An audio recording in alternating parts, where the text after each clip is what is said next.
Hey, how's it going, everybody? And I'm not sure what's up. There it is. I see it coming through. Welcome, welcome. And here we are. Exciting times indeed for the DCS F-4E Phantom 2 by Heatblur. This thing is flat out amazing. And I'm pretty sure all of you guys are going to love this thing. So, for the first part of this, I will be on, I'll be doing Q&A, and I'll just jump right into it playing. You guys have questions, just throw them in the chat there.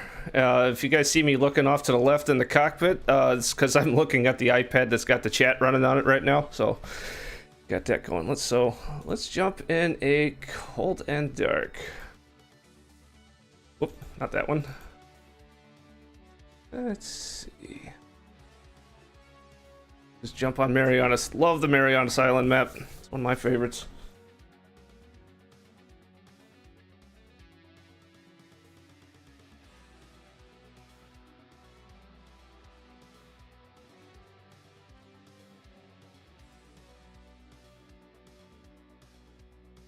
Anybody in the chat, how's the audio coming through? Everything sounding good? Gun pods, sure thing. Actually, you know what? Let me cancel this. Some specific requests for the gun pods. Let's see. Where did I...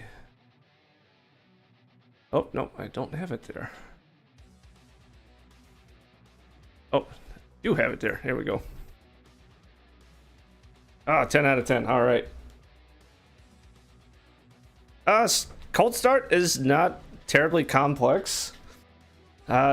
There is a little bit of involvement, but once you get used to the workflow, it's not bad. I'd say other aircraft may have a more difficult startup sequence. This one is a bit easier, but like I said, once you get used to the workflow, it's pretty on point.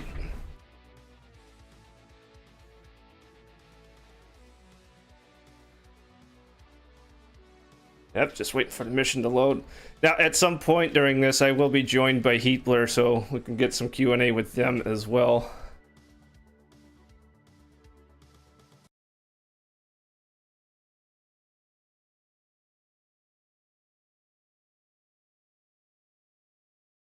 Yeah, the gyro is based off of True North, and you do have a magnetic compass in the cockpit. And magnetic variation is accounted for between the two.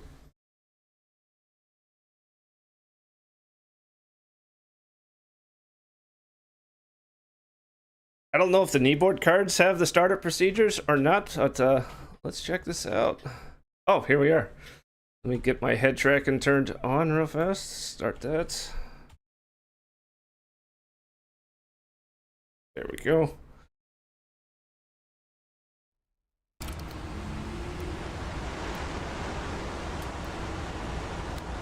Air to ground. I don't remember the reticle setting for air to ground guns. Let's trim this out. Alright. Now, I am carrying all the gun pods. And the fun thing about this is, since you still have the internal gun, we can get those running as well. Let's see if I remember. Let's see. Direct. Rockets, dispenser. I don't remember. I think it's weapon modes, weapon selector on Charlie to do this. Actually, let me de-arm my gun. Master arm on. Yeah, there it is. Yep, it's Charlie on the weapon select knob.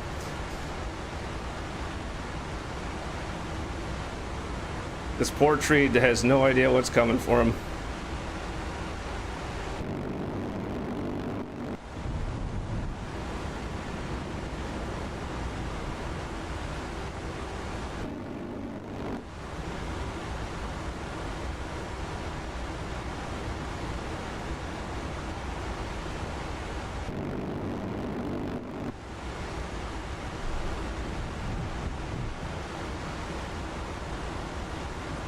So it's a fun one. It's not one I generally carry, only because these pods weigh close to 2,000 pounds a piece, and you're kind of stuck with them once they're empty.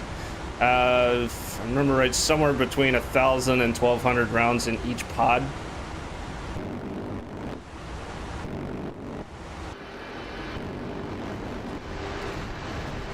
And they're all already empty. Oh, pull up, pull up, pull up.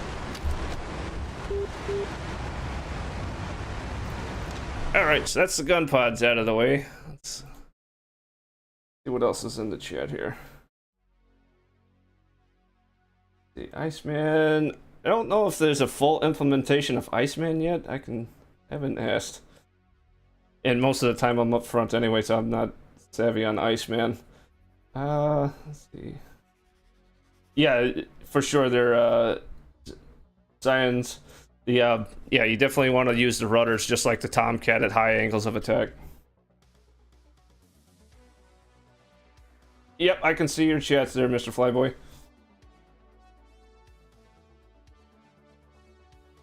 Strangely, on the FPS loss, usually between DCS updates, I will go through and completely wipe out my meta shaders folder as well as the FXO folder. So anytime I'm jumping on different maps, if I haven't flown in that area, it's still rebuilding all the shader files.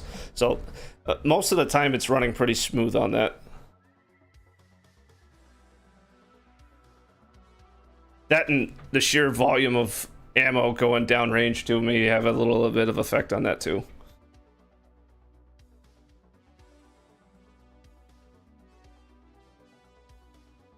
Shrikes, AGM 45s are coming with the next patch.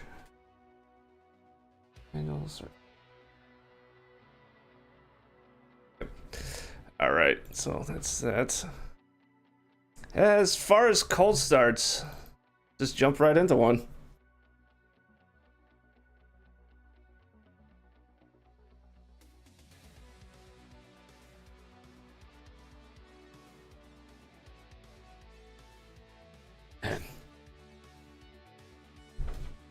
See what's going on over to Discord. I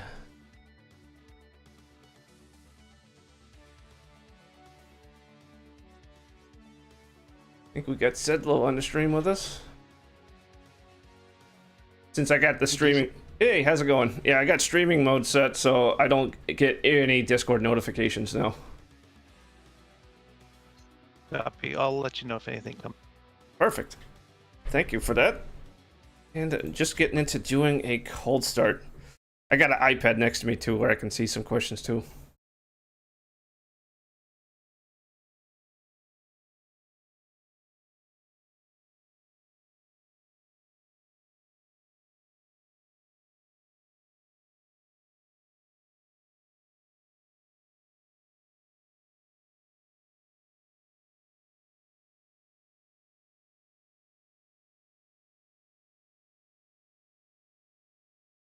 I'm doing pretty good there, Ashwin. Thank you for asking.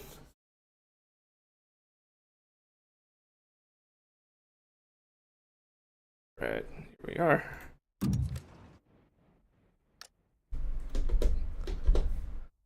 One fresh, cold, and dark jet. Starts with the ladder and a dash 60. Go ahead and put on my helmet.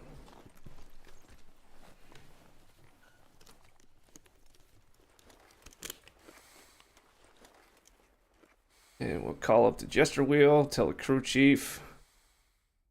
Let's get some external power running.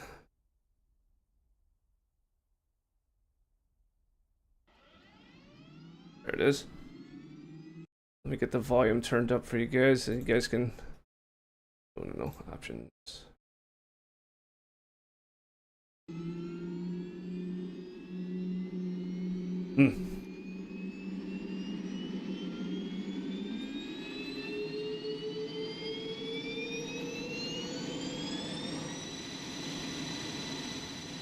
Ah, that dash 60 sounds oh so familiar.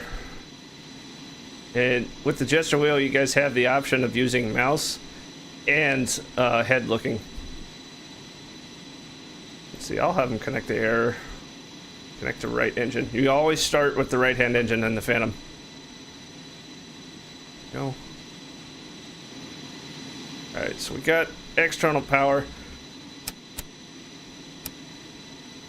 You hear Jester starting to flip some switches in the back. Some of my instruments are coming alive. Left hand, right hand gen is indicating that they're out. Makes perfect sense. The engines aren't even running.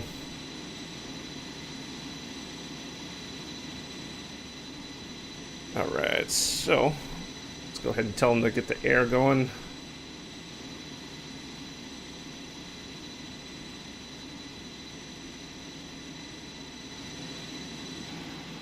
Yep, done. Alright. Watching for minimum 10% on the RPM there before you can bring the throttle over to hump and hit the igniter button. It's not an auto sequence ignition, so you got to hold the igniter until you see the exhaust gas temperature rise. And I need to make sure that the engine master switch is turned on. I almost forgot that just now. Alright, igniter, over to hump. There's ignition. Throttle to idle. You bring the throttle about halfway until you see ignition and bring it right back to idle.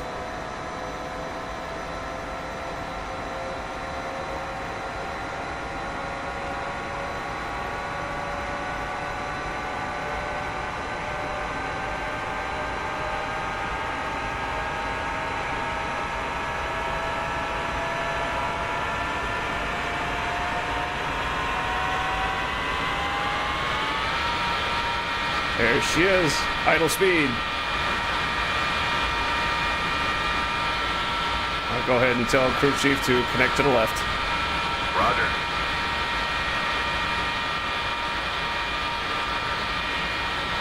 Alright. Now at this point I can bring the generator online for the right. Sir, connected on the left. Thank you, crew chief. Right hand gen on. Yep, right hand gen out. Bus tie light is out. Engine master from left. Go ahead and start airflow, chief. Yep, done.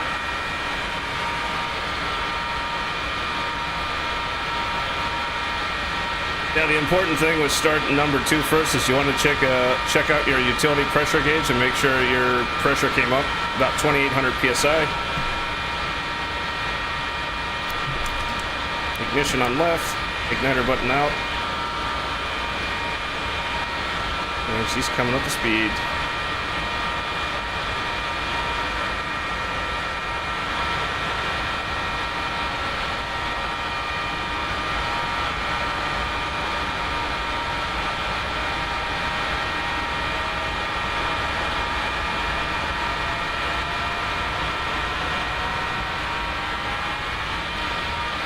Alright, idle speed achieved. Now I can bring the left-hand generator in. What you'll notice is that the left-hand gen light should go out, but you may see a bus tie open light momentarily. That's perfectly normal. That's the two generators synchronizing before they connect to each other and share the electrical load.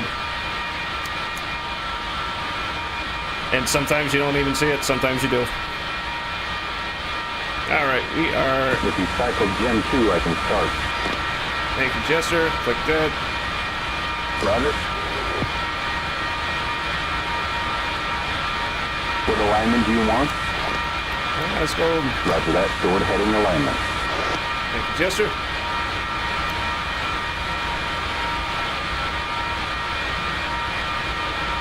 Roger. Right. Wait for the chief. Yes, sir. Disconnected. Roger. And he's already pulled the ladder.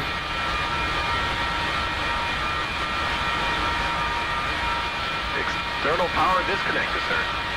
Alright. Thanks, Chief. I'm gonna turn down the volume slightly. It's awfully loud in my ears. Oh, wrong. That's the complaints. There we go. Now, while I'm down here, I'm gonna get my lights going. So that's this switch panel all the way in the back on the right hand side. So fuselage lights to bright, set them to flash, bright and bright on my wing and tail. There we go. Master caution lit, canopy is unlocked. Go ahead and clear that. Master caution resets down here on the console. Let's look at the chat.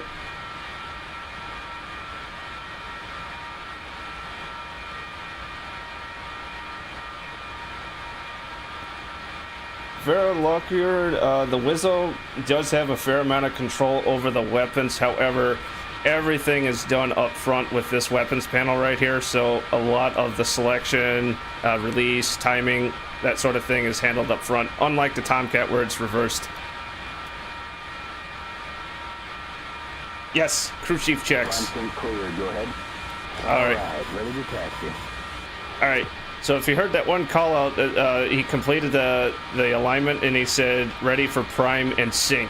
That means this switch right here, this standby primary, is selecting between a standby gyro compass or the primary navigation system. So set primary, see our ADI HSI take the new navigation source. Sync is this guy right back here, your compass control panel, and you want to hold it into the sync position for a couple seconds. It's a left click and let it go, and we're good. Now this compass is synchronized to our navigation system. All right, he got the RWR lit off for us, and let's do some crew chief checks. Roger. So set for the pitot. We turn on the pitot heat, which is Damn it. Pito's cold. that's because I didn't turn it on yet, Chief. Sorry. Roger. Pito looks good. Pito's good. All right, turn that back off so we don't overheat it on the ground. Ready, sir. Spoiler activation. Go both directions. Reflection. Something is wrong. Yep, they're retracted. Gotta go full deflection left and right.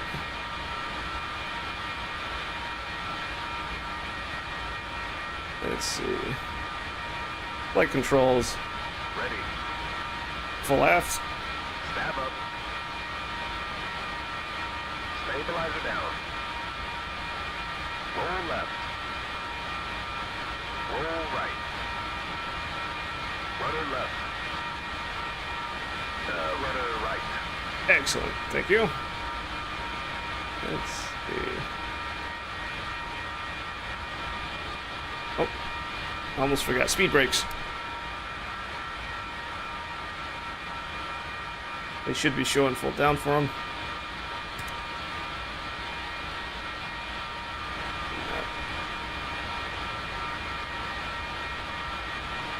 Alright.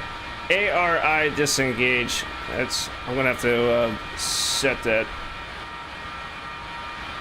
So, for those of you that don't know, when the flaps are full down, you have something called aileron rudder interconnect. It's an assist for the pilot so that the rudder will actually deflect with stick movement left and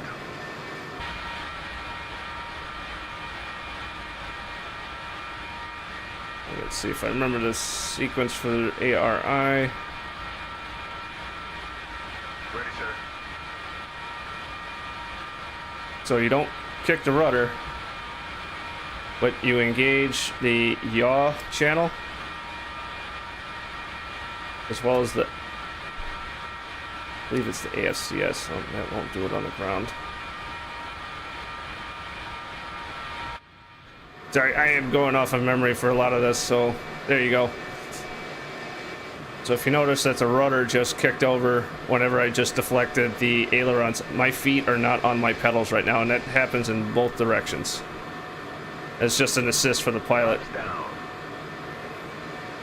Slats are out. So that's aileron rudder interconnect with the flaps down. Once your flaps are up, that doesn't work anymore.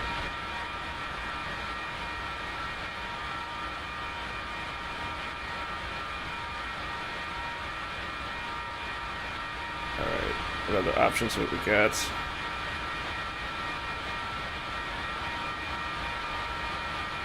Ailerons and rudder neutral. Excellent. Thank you, Chief. Alright, how about we go take off now? Let's see.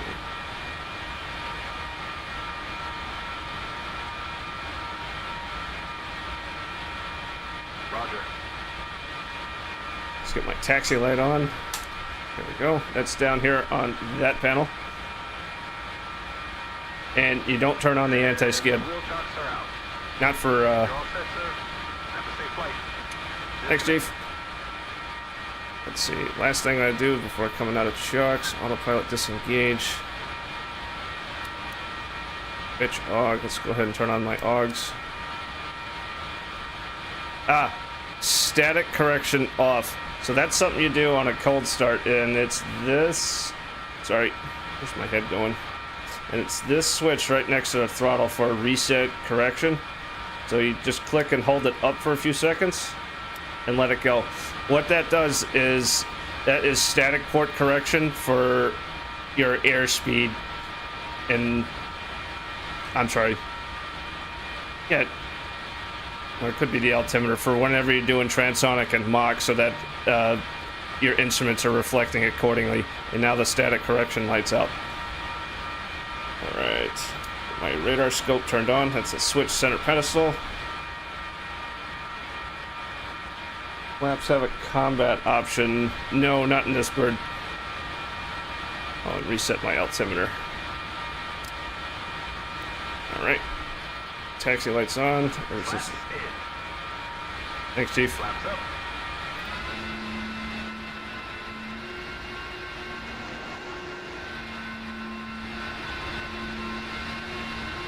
I've been looking forward to this all day. Me too, Jester. Me too.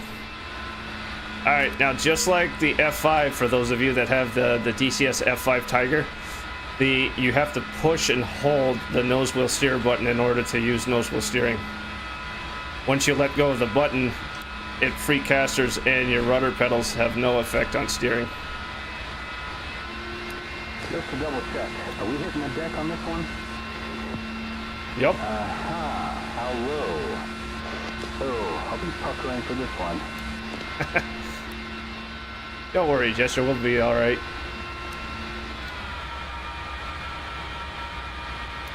Now here in a little bit, we'll be jumping on one of the Heatblur test servers and flying with with everybody else too. Alright. Master caution panel, canopy unlocked, that's my only light.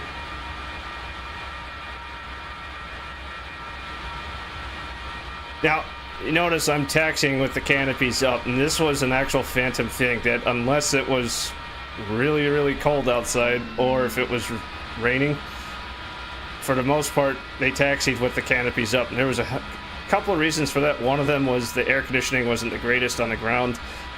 Two, and this was a bigger safety thing, is right now, I did not have to arm the ejection seat. That's one of the last things that the crew chief does, is pull all the safety pins out of the seat before he climbs down and pulls the ladders. So whenever you jump in this jet, the seat is hot at all times. Now, with the canopies up, the first step in the sequence is that the canopy has to depart the aircraft before it sets off the seat, because it's attached to the top of the seat. With the canopy up, in theory, the canopy is not able to jettison unless something is broken. But with the canopy up, it can't jettison, and if the canopy doesn't jettison and depart the aircraft, the seat won't ever fire. So, alright, pre-takeoff checks. We look down here on the trim gauge, and I'm going to go 3 units nose down. That gets us about right in the ballpark for our climb out. Go ahead and turn on anti-skid. Make sure our oxygen's turned on. This is a shutdown thing in the real jet too, that the pilot would turn off the oxygen and set it to 100%. I'm not sure what the technical reasons is for that, but that's how it's supposed to be whenever you climb in the aircraft. So back to normal and on.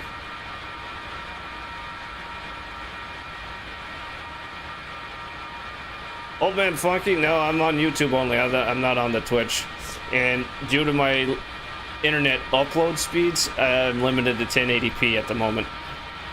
I plan on correcting that, so hopefully one of these days I can get into 4K. Just not enough time for me to get everything set up for stuff like that. Alright, 3 units nose down. All my gauges and instruments are looking good.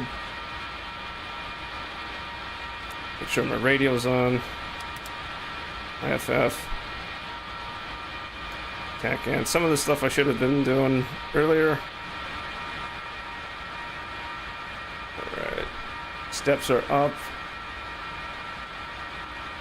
Everything is looking just peachy. Now I can go ahead and close my canopy. Now, the canopy is this little guy right here on the left-hand side, and it's a similar control in the Wizzo's cockpit.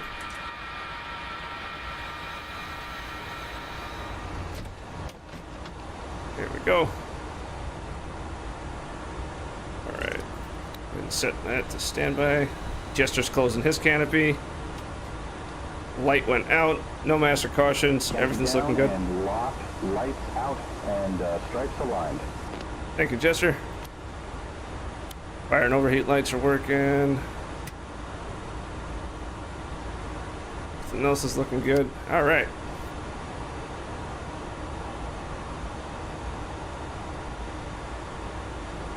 Why is the HUD not in? Right now I have it set to standby. I can set it to cage and then the gun sight will pop up and it's fixed. Martin, yes, as far as I'm aware, they can be 0-0.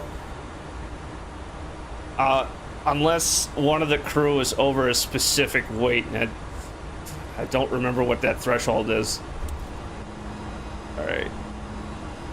Area's clear, and it should be, because I should be the only aircraft in this mission. This is one of my single-player test missions that I did.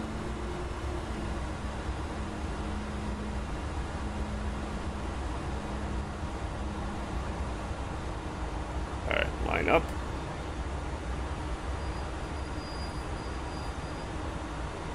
Alright. Last check over all my instruments. Excellent. Looking good. Looking good. Alright. Now from a run-up, I'm going to bring the engines up to 85% RPM, look over my instruments. You only go 85% because the brakes, it'll hold, but even on drive pavement, once you exceed 85%, one of two things will happen. Either the jet will start moving on tires that won't roll, so you're going to flat spot the tires, or the actual rubber tire will start to rotate around the rim, leading to a flat tire. And that was in real life too. So, and it's even worse if it's a contaminated runway, like if it's been raining. All right, so 85% is looking good. Off the brakes.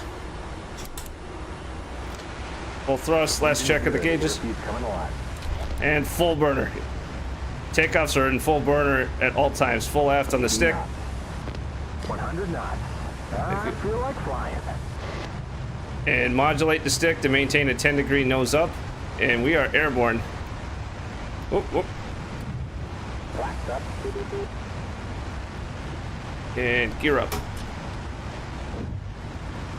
Gears moving.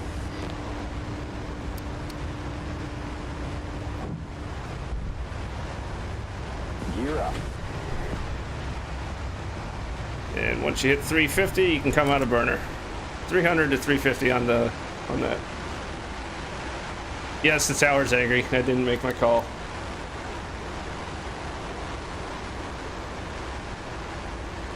Jester's got the radar running. Now, once you're airborne, you can come down here to your weapons panel and set your radar missile standby. And get the sparrows starting to see the signals. And then set that to on. Now, what you'll... And I believe I'm carrying... Oh, what just happened there? You're not up? Oh, you're showing up. That's weird. Alright, but yeah, you set the radar missiles to CW on. That'll start feeding the radar signal down to the sparrows, and once you see RDR on your missile indicators, they're ready to go. Yeah, I did.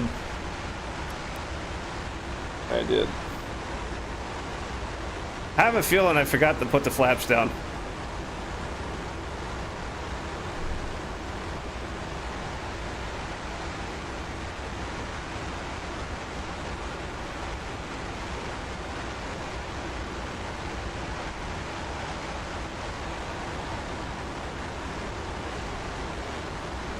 Yep.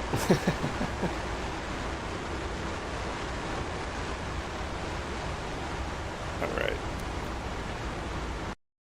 tell you what, let's see, what time is it? 33. Let's go ahead and jump over to the Heatblur server. Let's see, let me double check to see which one we're on. We're going in TTR. All right.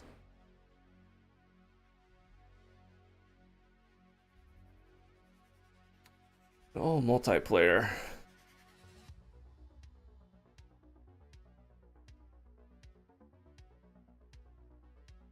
For number 3. There we are, Nevada.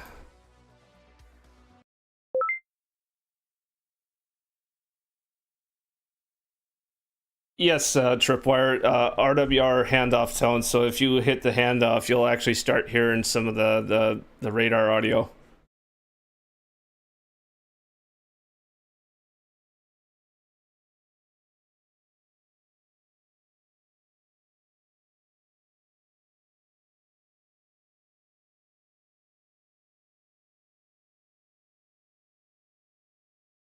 Yep, Savage, I can definitely do a gun run for you. Flaps indicator is down by the landing gear panel, and right close to the trim indicator. It's kind of in an out of the place and awkward spot to see. Okay, yeah, Ashwin, I can definitely do a cartridge start.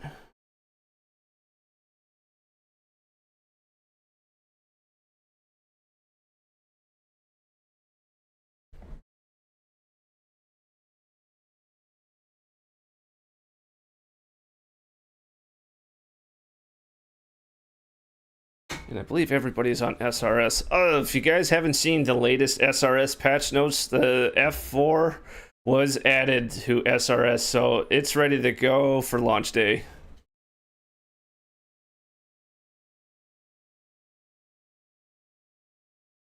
Mr. Flyboy, yes, we are always at the air show every year since it's hosted at the airfield that we're at. Whether or not we almost will always have the ME-262 flying for that. That one is a fairly simple aircraft. I believe there has been some movement on the F-100, so that might fly on the show. And if we get everything knocked out with the landing gear and the electrical system sorted out, there's a chance that we could fly the F-4 in the air show as well. All right, let's look for a cold start slot. Those are all F-14s.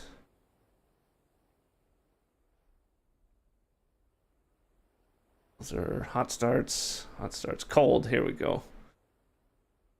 Cold at Nellis.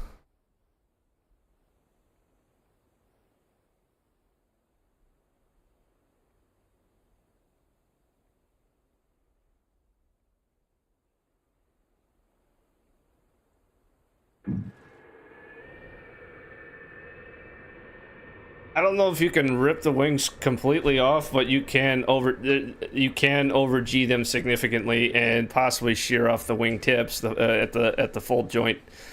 There is nothing in this aircraft to prevent you from over G'ing. All right, get the helmet put on. All right, we'll ignore the dash 60, and we'll get some cartridges loaded. Load, start cartridges.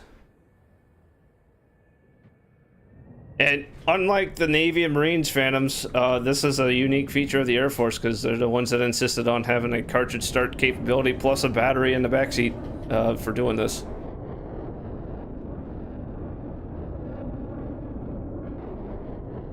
Alright, so for this, I want to get an engine master running. So whenever you turn on the engine master, that connects the battery to the essential DC bus. So you'll get some functionality on the aircraft. Do note that the master warning and caution panel, also known as the telelight panel, will not illuminate anything because that is powered by the AC systems off the generators. All right, so they should have loaded that by now. So in order to do a cartridge start, once he loads them, you turn on the engine master. that's the only time that this start switch right here on the throttle quadrant gets used. So crank right.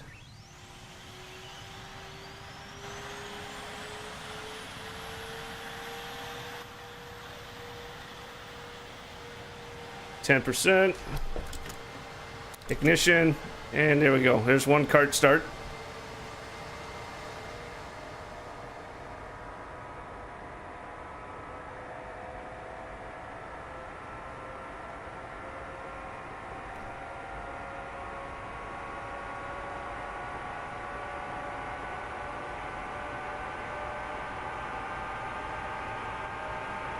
Oh yes, Pritchard's Heatblur's had the DCS F-4E manual online for quite some time now.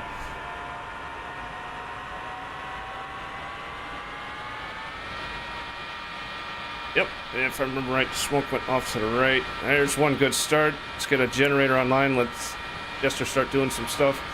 And now we can crank left, but before we do that, hydraulic pressure good on the utility side. Hydraulic pressure on PC2 is good. Got some pneumatic pressure coming up. Oil pressure's good for idle. All right, that's looking good. Let's do the left-hand side. Good cartridge ignition. Wait for 10%. Oh, need the engine master on. Dang it. You got to be quick on that because that cartridge will run out of steam before too long. And the engine will wind right back down.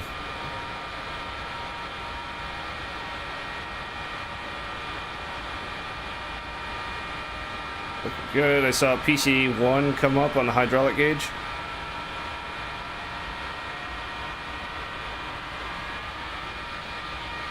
There we go. Left-hand gen on. Bus tie is open, but that'll go out here momentarily. There it goes. That bus tie will light whenever the generators are not in sync with each other. Once they come up, done with the generators, I can start the alignment. Sure thing, Jester. Copy. What target alignment do you want? Hey, Copy. Full alignment. let's go full alignment. We'll be on the ground for a few minutes in this. Full align can take between 8 and 12 minutes, just depends on the outside air temperature. Check Discord PM. Yes, got it.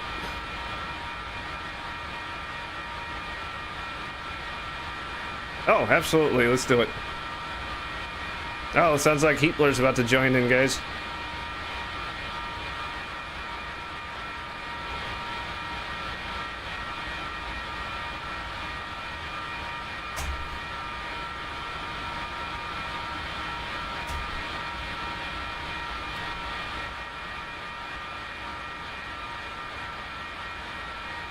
Wait time between cartridge starts? I think there is a limitation in the manuals, but I don't recall that off the top of my head, sorry. Sedlo might know. Is there a wait time between attempts for a cartridge start?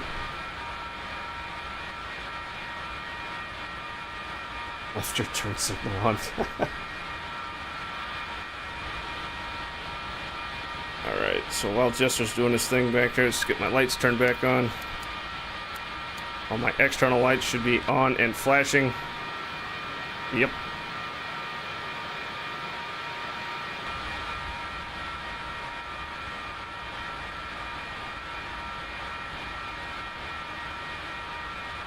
Oh no, Robert, there is no crossbleed starts in the Phantom at all. The bleed air system, while shared, has nothing to do with the actual starters. It's either a pneumatic starter, like off of a Dash 60 start cart, or using the cartridges to spin the actual start units. Right, radio turned on. IFF, TACAN.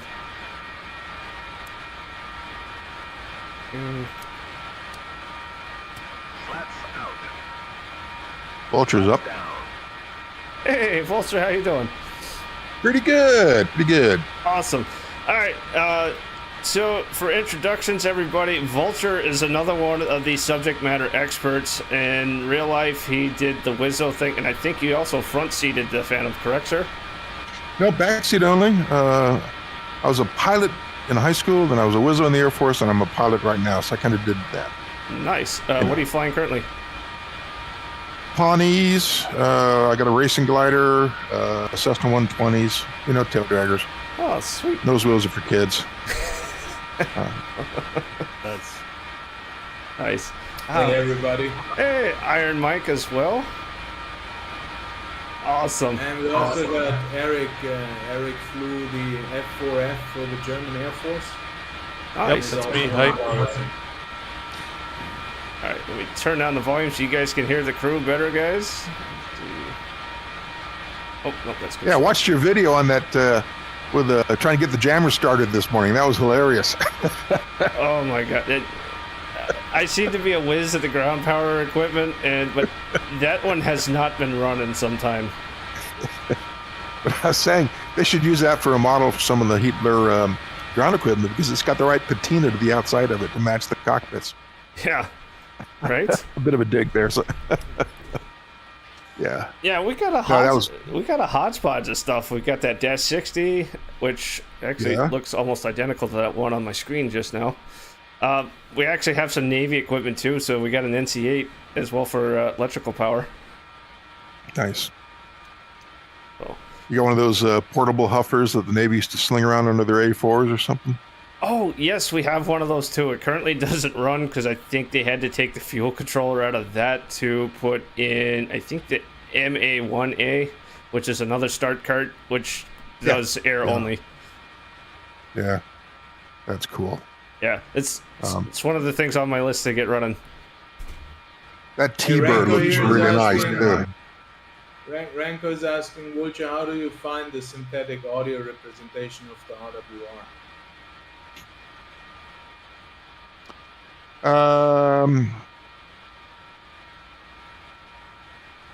It does, for some reason, it doesn't seem quite the same as I remember, but I can't pin it down because it's been so damn long. It seems like it's not as insistent when you have a threat.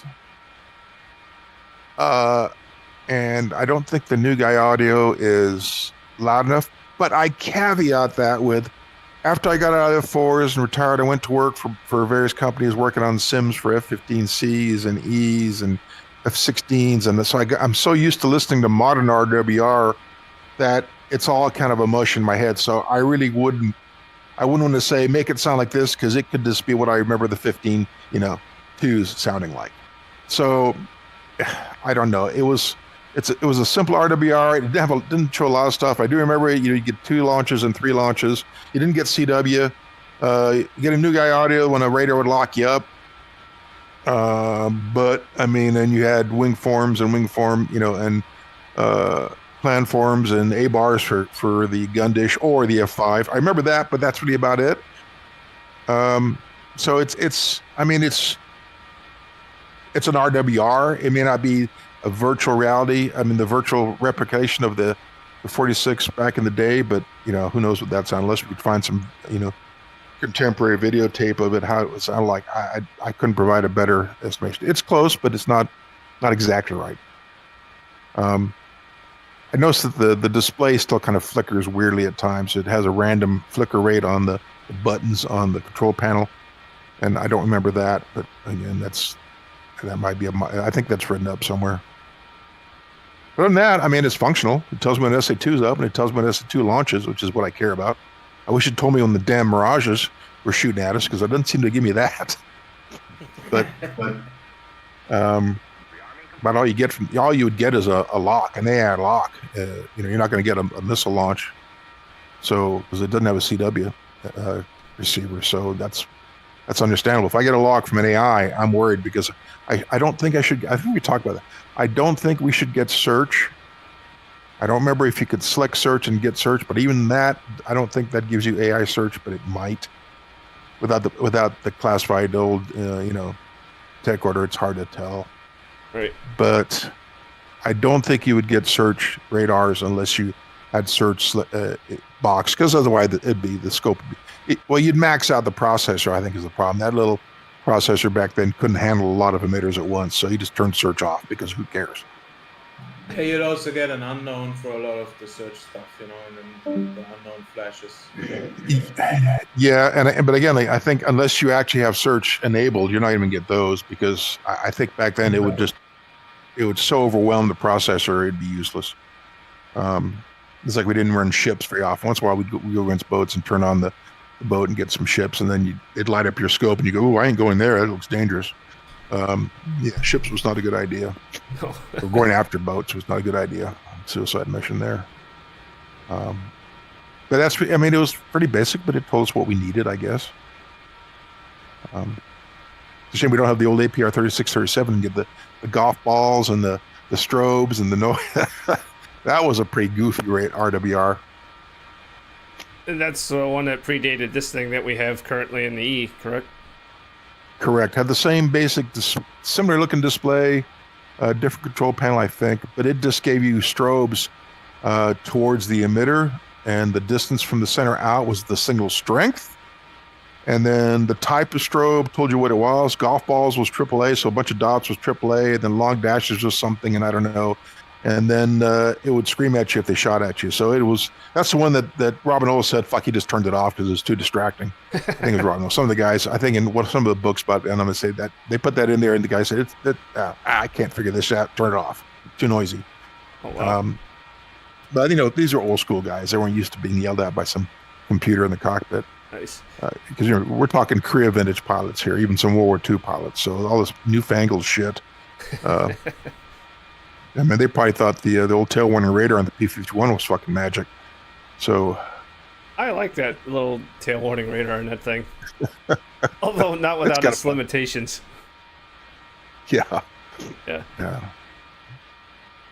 Yeah, if you've been at high altitude long enough and you forget about it when you go past 3,000 feet and you're like, oh, crap. Oh, no, it's just high altitude.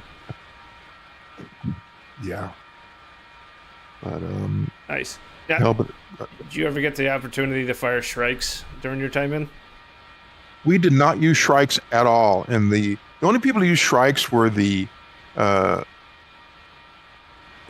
during Vietnam, they might have had some Iron Hand guys who carried them. But normally a line F4 unit, I was air to air and air to mud, not Weasel. So those guys, we never carried Shrikes. I mean, that wasn't our job. And now there were E's. The Weasel squadrons used to have a mix of G's and E's. Mm-hmm. So those E's would carry Shrikes because they were basically hauling the missiles and launch them on command from the G model who'd find them, and then they would launch them. They would be carrying extra missiles. And I think probably the G's carried the big standard arms or whatever because they needed more equipment, I think. I don't know. I wasn't a Weasel, so I don't know. But no, as a line F4, you didn't carry any of that fancy shit. Why? I mean, it's not our job. We're going to go one pass, haul ass, cover the air with Mark 82s and go home and have a beer. I mean, and then... you're not loitering like an A-10. Oh, fuck no. Because, I mean, when I was, it was all Cold War, high threat, low altitude, one pass, kill the threat. There was no emphasis on CAS. A little bit when I was in Korea, because part of our mission would have been doing kind of close air support in the DMZ. So we'd figure we'd go out there and try to work with a Korean FAC, trying to, pretend to be bombing things in the DMZ, and that was always kind of a clusterfuck. But that was about it for low threat. And everything else was planning on basically low altitude. In fact, every once in a while we do is big, we're going to do high altitude today. And everybody's going, high altitude? Oh, we don't know how to do that, because that was very different tactics. You fly a big formation at high altitude, it changes everything. Oh, wow. Now, when you're lugging bombs, because you haven't got the thrust, so you're doing big fluid turns, a lot of altitude changes, and, circling the target, and rolling in and drop bombs. It was fun. But most of our stuff was run in at, as low as you dared, and split, popped, and rolled in, dive toss 6 bombs, and, egressed out. Because Nice. that was the threat. Because we're trying to stay out of SA2s and SA3s and even SA6s after the 7-day war, or the 6-day war, and then the 73 stuff in Israel. We learned a lot from them. Now, So our tactics a lot. Yeah, I'm glad you mentioned dive toss, and I remember hearing you mention this before over in the test Discord. you guys use dive toss and direct primarily. Very rarely did you guys use the other labs modes, correct? The labs modes were for nukes, and we always practiced nukes because that was our backup dock. And you'd go in on the range and drop some of those. That's why I like to have the Mark 106s in the weapon load so you could practice those. Little 5-pound high drag orange beer cans. Mm-hmm. And we'd go in and do some, pilot would get to do levels. He'd do V levels, and we'd do V lads or R lads. He'd do, and maybe some V lads also if he was doing that. He'd pickle on an IP, a VIP, and then, get the timers and loft the little beer can, try to get it in the big nuke circle. And then we'd do the same thing off a radar reflector with the 5-mile bomb strobe or the WRCS if you had that working, and different kind of deliveries to fill your squares. And that's the only time you use the labs mode because really, I want to find the target visually. I'm not going to bomb it off coordinates. Mm-hmm. So what we would do is use the WRCS in the back seat, the target find in the back seat, put in the offsets from an IP, a VIP, a road crossing, or something that something that was very distinct visually.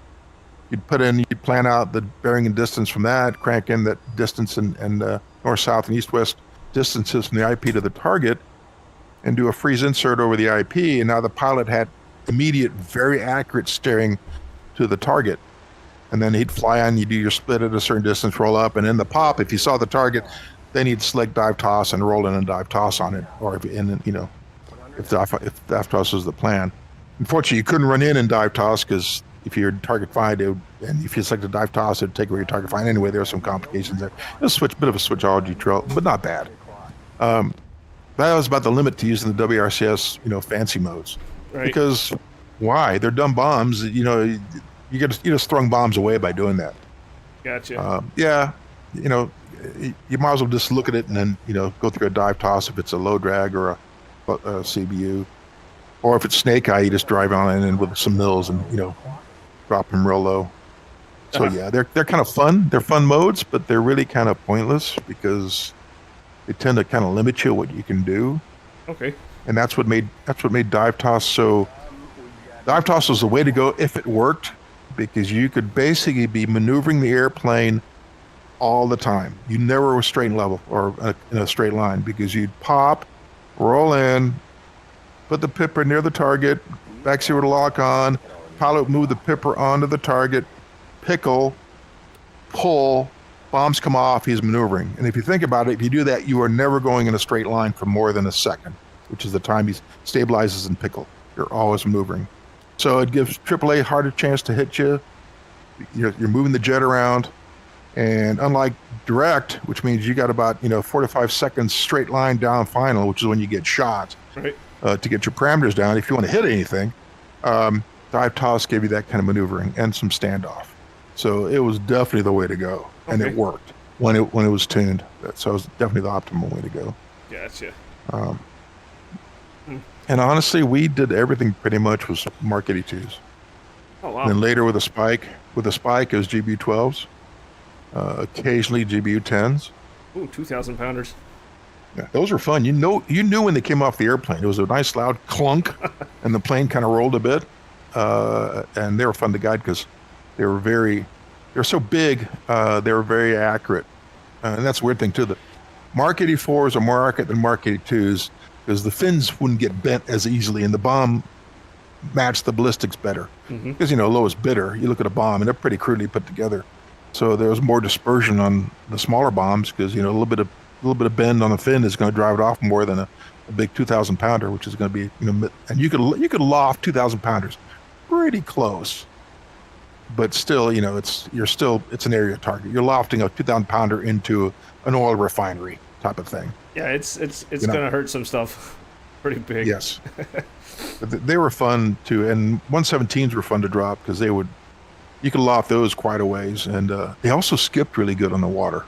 We found out one day. What are those? If you drop the M117s, those are the 750 pounders. Oh, okay. That were used a lot by the Thuds and by the F-4s in Vietnam. They were end of World War II bombs, really. They're Korean vintage bombs. Oh, okay, gotcha. But if you drop them level from 500 feet, 500 knots, they would skip about 3 or 4 miles across the water before finally sinking. Gotcha. Prefer before they sink the boat that you accidentally dropped them towards. There's no war story there at all. Move along, folks. Nothing to see here. Maybe Eric, tell us a bit how it was to fly the F4 and maybe how it compares in DCS. How do you like the flight model, etc.? Yeah, so just for background, I flew the F4F, so the German version, a bit more modern. So not a fancy old school radar. And I was only on the front seat. And I only did air-to-air stuff, so no air-to-ground for me. But yeah, I mean, I obviously helped a bit of testing and fine-tuning the flight model, and I have to say it's pretty much as close as you can possibly get. I mean, I'm really, really impressed what those guys at Heatblur did here. Nice. Yeah. And it was a long road for sure, and it's really impressive. It's nothing short of magic what they did with the flight model here. Really, deeply impressed. That's great to hear. What's kind of the outstanding features of the flight model for you, Eric? Things that you remember from real life, maybe particularities, dangers, challenges. Yeah. So first off, like it just behaves exactly like you would expect it to do. You know, if you enter a brake turn with 450 knots, max performance brake turn, you have exactly the energy bleed that you would assume, and you need to bury the nose just the right amount in order to sustain the turn. So that was also quite a lot of tuning involved.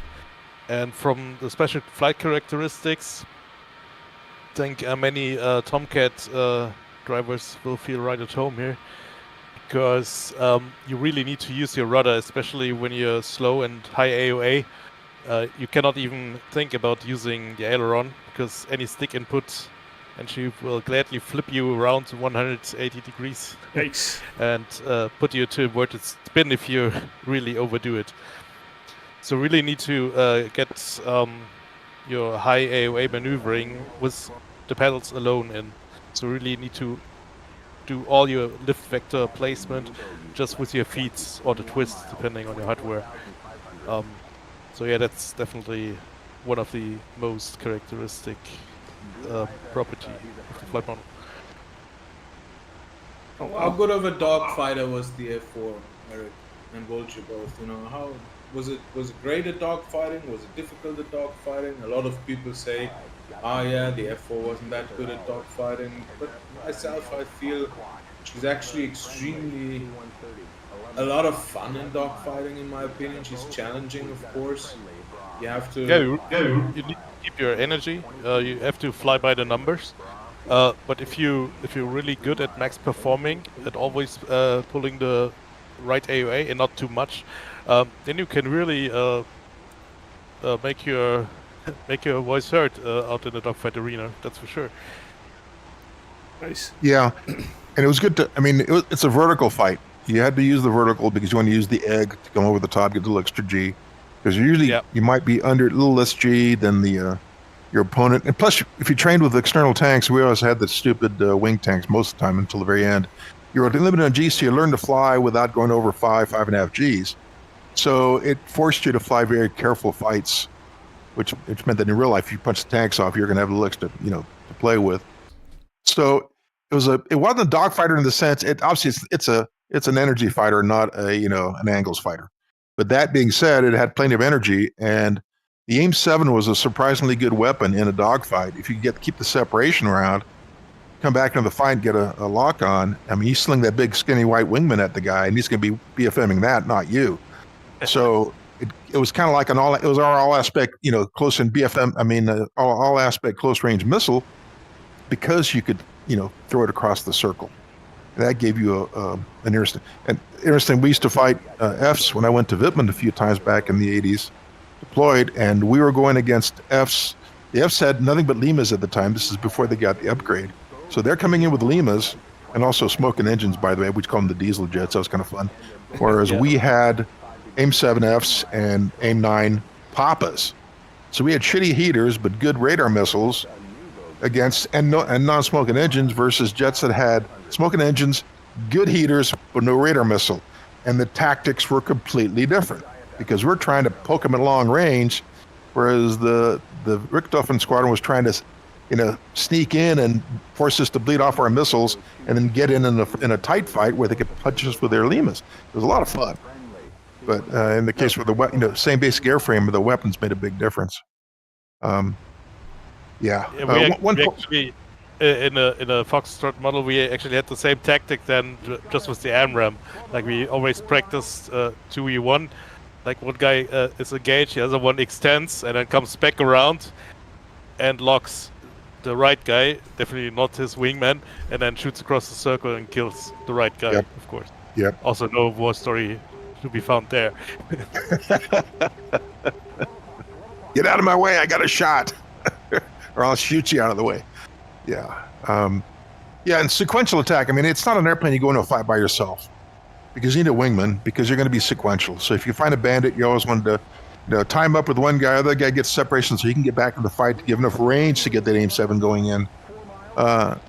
And then, all our tactics were based on always trying to get 2v1 or forcing the bandits to split or kill one guy fast, and then you can both gang up on the other guy. So as long as you have a good wingman and you know how to fly good, 2v1 or, sequential attack, it was for its day, it was very effective. Very effective airplane. And I want to jump in. I want to jump one quick thing on the flight characteristics that Pancake mentioned. From my perspective, from the back seat, I always use the takeoff and landings as a judgment, and it's getting really nice now. And also how easy it is to fly takeoff and landings from the back seat. And right now, it feels just like the airplane. I mean, you can come down and pitch out and just do the whole pattern from the back seat. And you just got to, you have your co-pilot putting the gear and flaps down for you. It's perfect. So that to me was that's the perfect part of it right now. Oh, in the Luftwaffe, that was landing from back seat. Well, that makes me very happy to hear, guys, and I'm sure that Grover will be extremely happy who put so much effort into the FM. Oh, absolutely. So yeah, that's good news, of course. I'm gonna jump quickly upstairs and see what Trigger and the guys are doing. Alrighty. I'm gonna leave you to it. Maybe the chat has some questions. Actually, they had one earlier that you could answer there, Iron Mike. Iceman implementation, is that planned, or is there anything coming for Iceman? No, not at the moment. In general, also not because you can fly it from the back seat. Okay. Which is the big difference with the F-14. As a whizzer, you can fly. I mean, yes, of course, if you want to manage the radar, then flying it at the same time maybe is not the best thing, but. Maybe we'll see later, but for the time being, we don't have any such plans, simply because you can't fly from the back seat and you can punch in the, the autopilot in the front seat, switch to the back seat, and just do your thing, set up the radar as you like. Also, Jester is much more proactive, so he's going to sanitize the sky now a little bit for you. Search more actively and stuff. So you have more possibilities both as a pilot and as a whizzer, and that's why for now we decided not to make an Iceman. Maybe that will change later. Can't promise it for now. Don't want to promise it for now.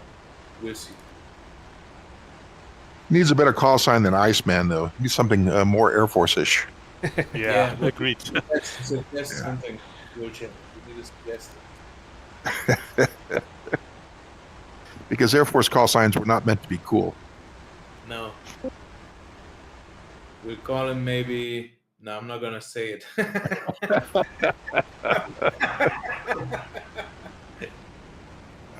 Nah, you guys were plenty cool. I mean, the thing that also strikes me so much, and that's what why I love doing those multi-seat aircraft and Jester is Jester gives us an ability to not only simulate the machine, but also simulate at least a little tiny speck of the culture, right? Of the human aspect that was connected with the aircraft. And I know you guys always gripe a bit about Jester. He's a bit too goofy for you all and stuff. That's because it's so condensed, right?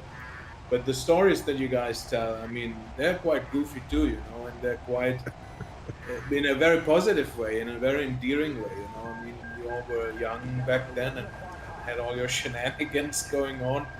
And the big difference, I think, with the F4 and the Air Force today, and of course, I'm not in the Air Force, I've never been in the Air Force, I cannot say that I know that culture, but we know the guys, we talk with them, and you can see a difference, of course. You know, rules and regulations have changed, a lot of things have gotten stricter. And it was just a little bit more cowboy, wild, loose cannon kind of style back in the day, less restrictions, less regulations. And it's just great, you know, if you can just take a bit of that and put it in, or stuff like, you know, if you would do a single seater, it doesn't matter whether you call it a steer point, a waypoint, whiskey one, or a turn point. But when you do a backseater AI, it matters, you know. He can't say steer point in the F4. You guys called it a turn point. And in the F-14, they called it a steer point. And so little aspects of that culture can get added to the aircraft as well. And that's why I enjoy a lot doing those two-seater. Oh, absolutely. And yeah, I dig the multi-crew aspect of these aircraft. The Tomcat, especially doing the backseat stuff. That's probably my favorite so far. And now we have this, and this is just flat out impressive. But thank you, guys. There any other questions from the chat? Then I think we'll jump up with Tricker a bit to say hi in his stream. Awesome. Okay, so we just, yep, on our way. Awesome. Thank you guys so much for joining. Yeah, thank you, Diesel, for streaming, and hi again to everybody. We really hope you enjoy the F4 on Tuesday. We can't wait to have it in your hands and enjoy it, and want to thank you all. You know, I almost said for your passion and support. You'll probably keep on hearing from us. I'm sure we'll keep on bugging you about stuff. Oh yeah, you can, and you guys will be with us anyway. You're family, you know. You guys, I cannot, like, this is what I want to say before we leave. The thanks really go out to our SMEs, testers, supporters, but also the community. You know, I mean, everybody with their trust in us and their patience with us.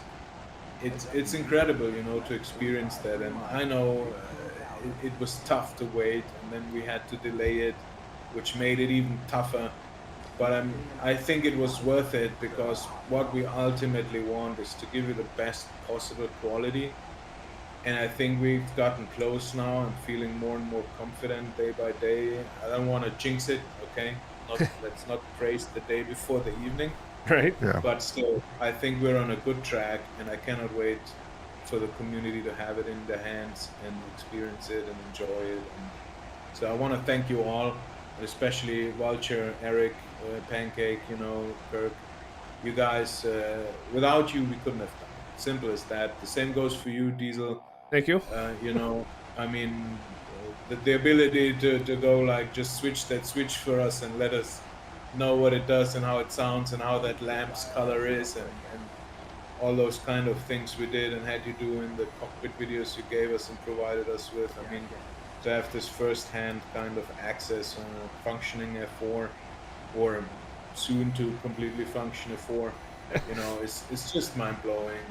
And the F4 community also, you know, Dice Man, who flew still missions in Vietnam, Laos, and Cambodia, you know, who was in the thick of it, and he's still with us here and sharp and plotting flight performance graphs for us, and it's just amazing, you know. And of course all the other SMEs, Dobbs and Cloche and all the guys, you know, I mean, it's just a humbling experience to have such a great community supporting you. The F4 community, absolutely outstanding community, all of them fun guys.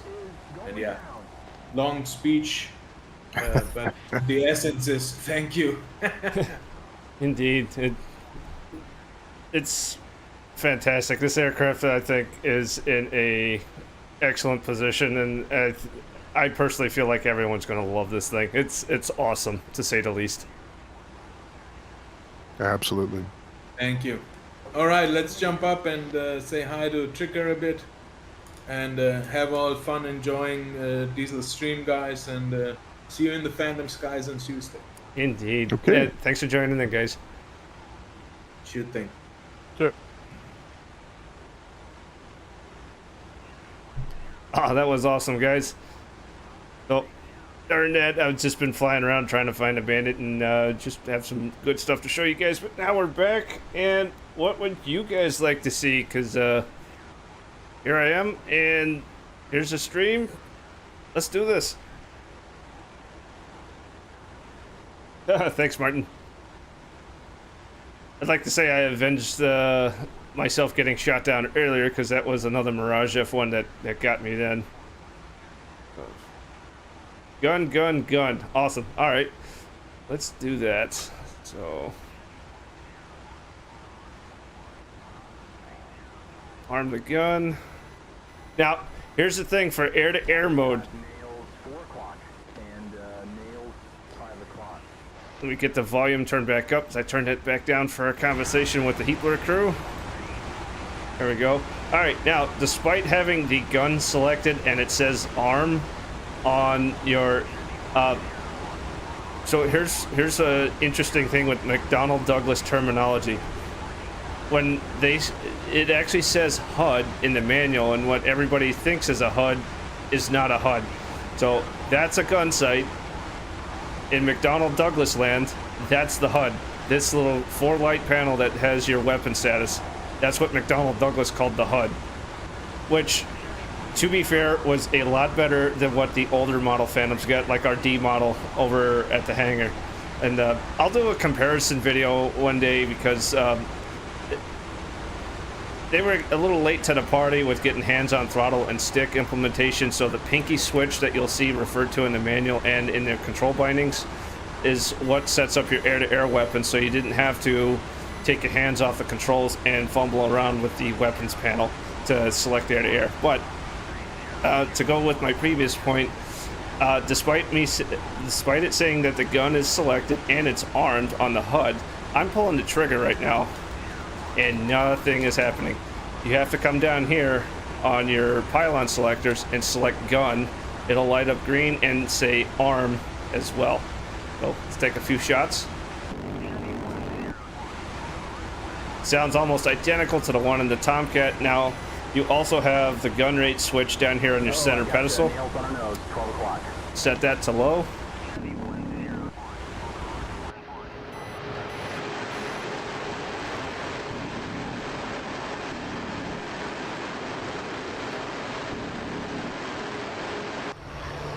Oh, wrong F button. Back to high.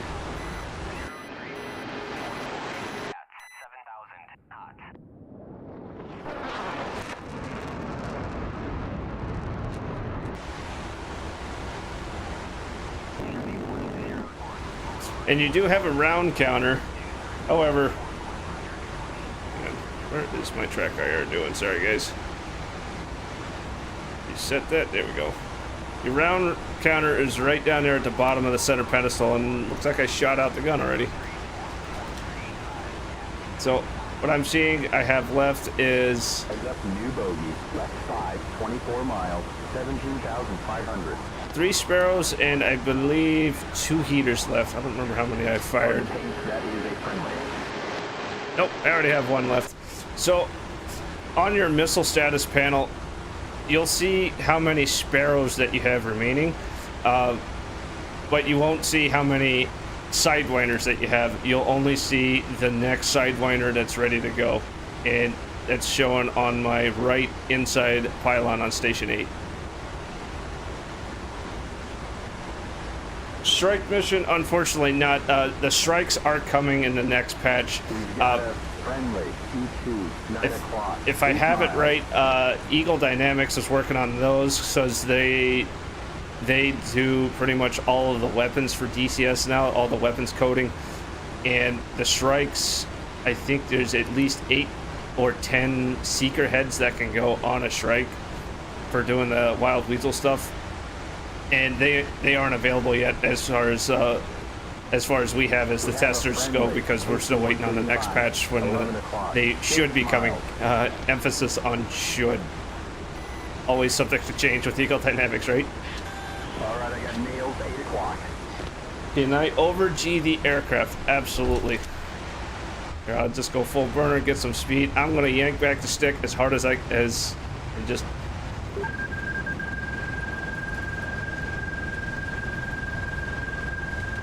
New bogey, right 523 miles, Yeah. 7,000. There we go. That slowed me down pretty significantly. It shook pretty violently. No IFF, it's abandoned. And that was a 10G pull right there. And I was close to 500 knots. Let's check my fuel remaining. I got 9,600 pounds on board. Let's see. Close. Tape player?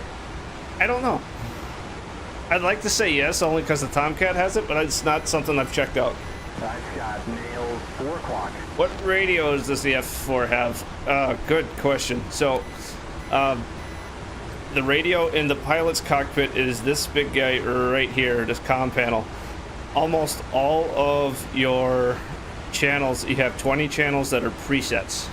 Let me stabilize. I'll go AFCS, which is it's a basic autopilot. So AFCS engage and altitude hold.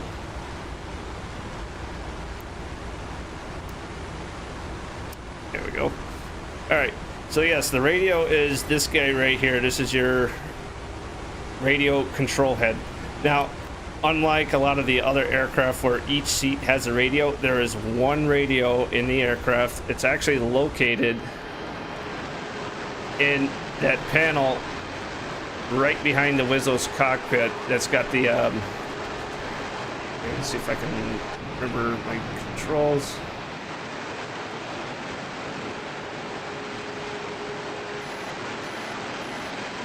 Right there, this panel that has the little antenna and the light sticking out of it, that's panel 19. That's your electronics bay, and the actual radio is located inside there. So you have a radio remote control head, which is this guy where you can dial in the manual frequency. You have 20 presets that you can use, and then it has an auxiliary receiver that also has 20 presets. Very similar to the Tomcat, although it's a different radio. So if I pull up my knee board, there should be a page in here. Cycle through. Because I asked this question earlier about the radio in this, whether the presets will be. Okay, nails, 2 o'clock, 3 o'clock. Here we go. We're getting into F4 stuff, intercepts. All these, a lot of these pages, dive toss, your angles and settings, those are in here. Rock guys, Mark 84s. I think I went the wrong way with the paging of the. This is all your checklist too for takeoffs, after takeoffs, climb, before. Ah, here we go. Yes, so here is the.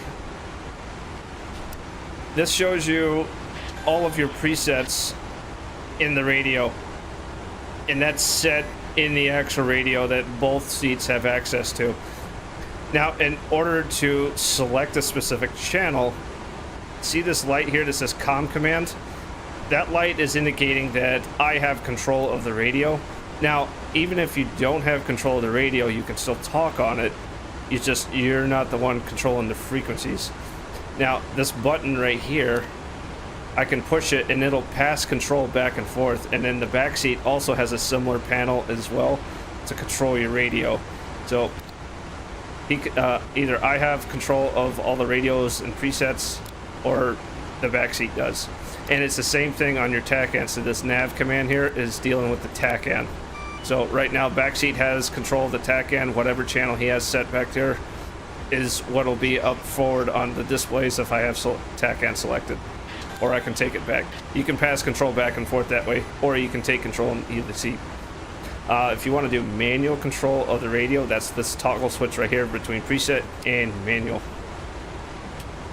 And last point on the radio, the gentleman that does SRS for DCS, I believe his name is Siri Bob, or that's his username, added the F4 in the latest version of SRS, so SRS will be available on launch day.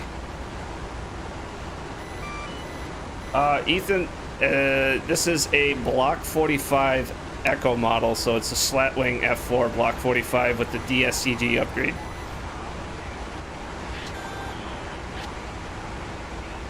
Look up, I got a wingman.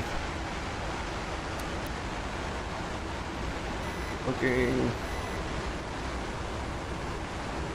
I'm even hitting F5, I don't see anybody. Alright, let's get rid of the knee board. Then my, oh, okay, you flew away. Heads up, nailed. 6 o'clock. Alright, chaff and flare.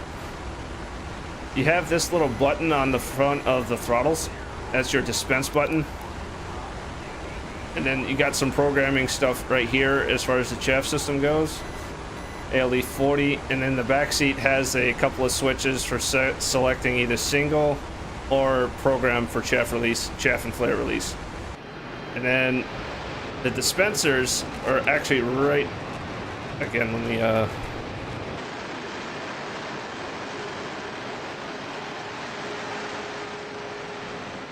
the dispensers are on the back of the inside pylon, so stations 2 and 8, and they have to be selected either in the mission editor or in the rearm screen to actually have these, because when the Phantoms originally came out, chaff and flare countermeasure systems weren't really a thing, so this was an add-on later in the Phantom's life to have these.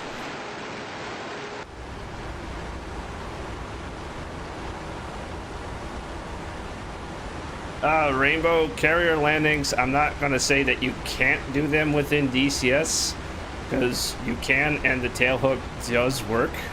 And that is this control right here on the right-hand side of the cockpit.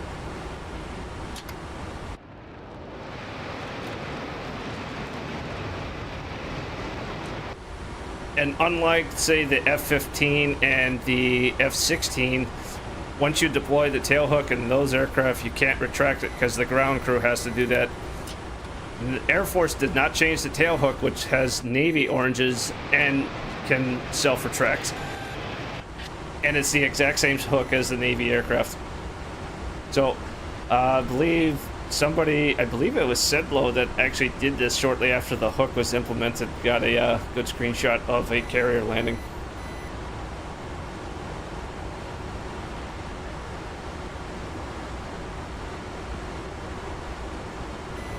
Jester AI good for air to ground? Yes, because he has to do some of the dive toss, so he actually locks the radar return. And looks like my tanks have stopped transferring up. Oh!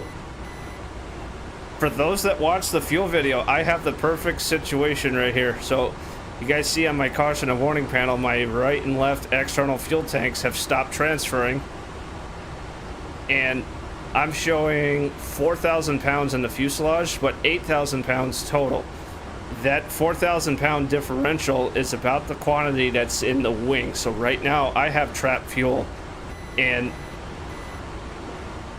I gotta turn my external tanks off. And what I should see is the fuselage tanks start transferring up, and there it goes, it's starting to creep up. Yep, so there's the fuel tape. So you can see the fuselage tanks are starting to pick up what's in the wing tanks. Now the totalizer is only going down with standard engine consumption, but that fuel in the wings is now transferring up into the fuselage tanks. So that was a trap fuel, and that's something, like, if you don't manage it well, you'll end up with 4,000 pounds in the wings that ain't going anywhere because it's locked out based on the triangle switch position or selecting in a tank or not. Now, if I wanted to get rid of the tanks, it's very, very similar to the Hornet. So you don't even need to have master arm turned on for this, but we want to select our pylons, so external wing tanks are on outers. So we select the outers, come down here to our jettison knob, and right now it's set to off. Struggling, but the stores is the exact opposite location of off, so it's 180 degrees down. So See, 1, 2, 3, 4 clicks will take it to the stores position, and then you hit push to jet. And now, tanks are gone. Bring that back to off. Turn off the pylons, and we are good.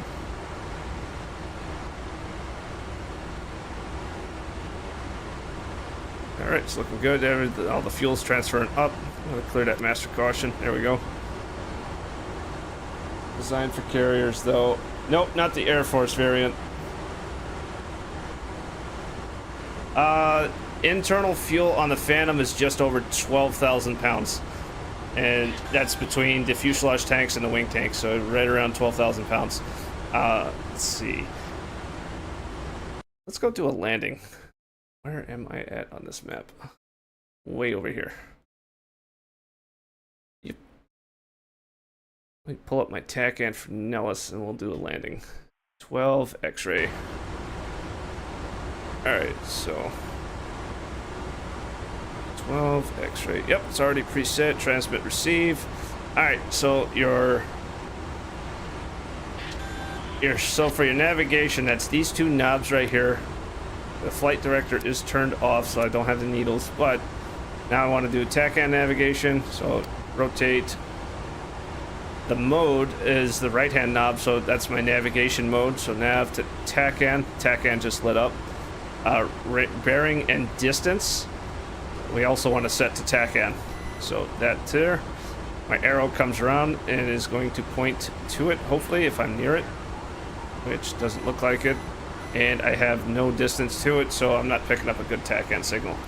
I do know it's off to the southwest, so let me come out of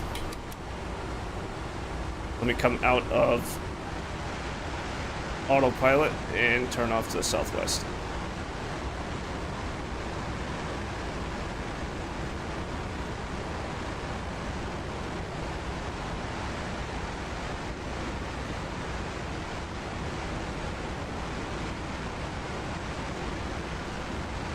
And let's save a little gas, so I'm gonna do a climb also.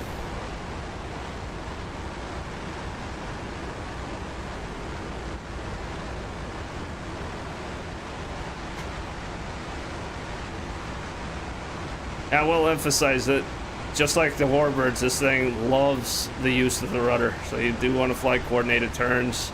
Definitely want to get your feet involved in this thing.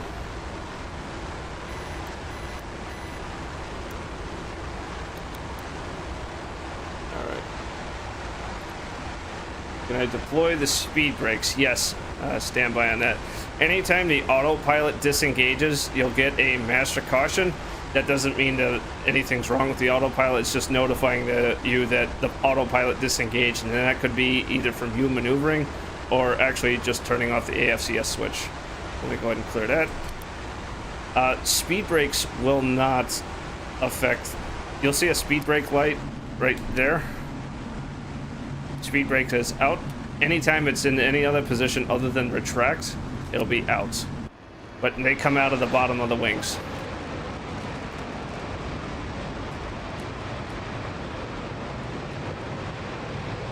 And then once they're up, the light will go out. The speed brake light on the tele-light panel will not light a master caution.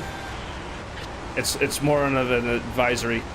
Most of the time, anything that lights on that panel down there will throw a master caution, except for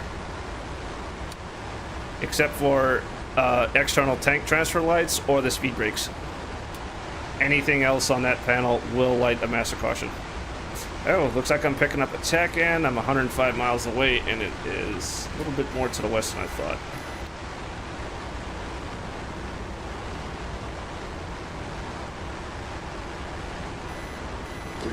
We've got nailed. 1 o'clock.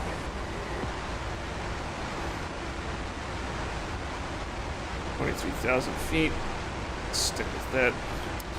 Now, I saw a quick thing on there about handoff. So I'm getting RWR audio. Let's go handoff.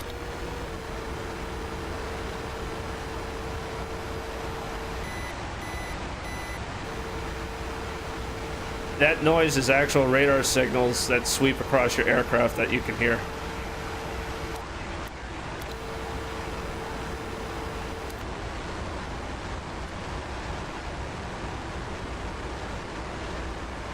fly a bit in the Wizzo seat, absolutely. So even though I have gesture back there, that's button number 2.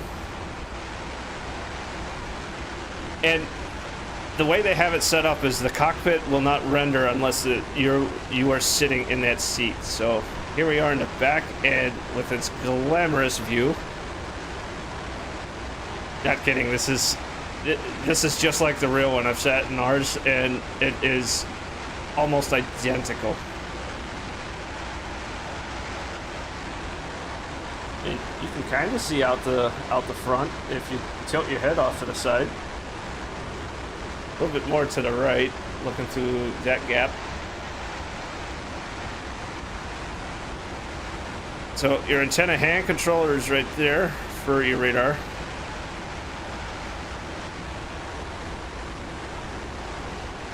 I think some of my keybinds got...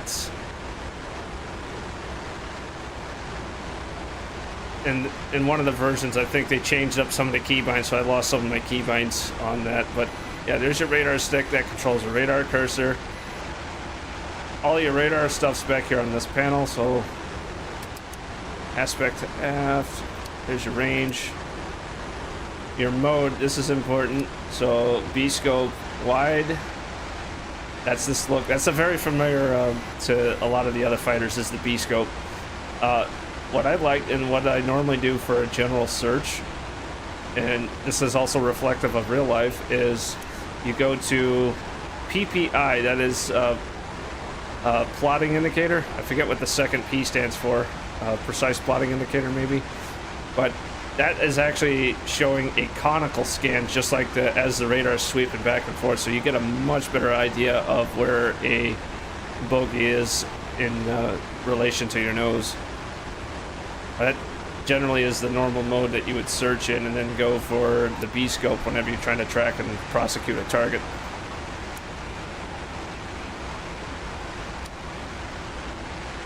And then, so I have a Virpil side panel with a couple of knobs, and you can set the gains. So right now there's my course gain, and being able to play with these knobs is pretty vital. So I can already see a couple of contacts. So, and there's 3 binds as far as this goes. You got course, the course knob, a course fine adjustment, so a little bit easier on the course knob, and then a fine adjustment.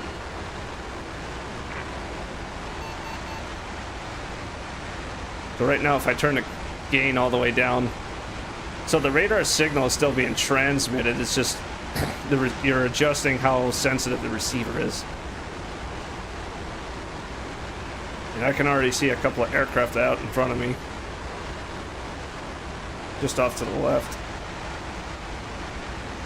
Oh, they were there. There's that.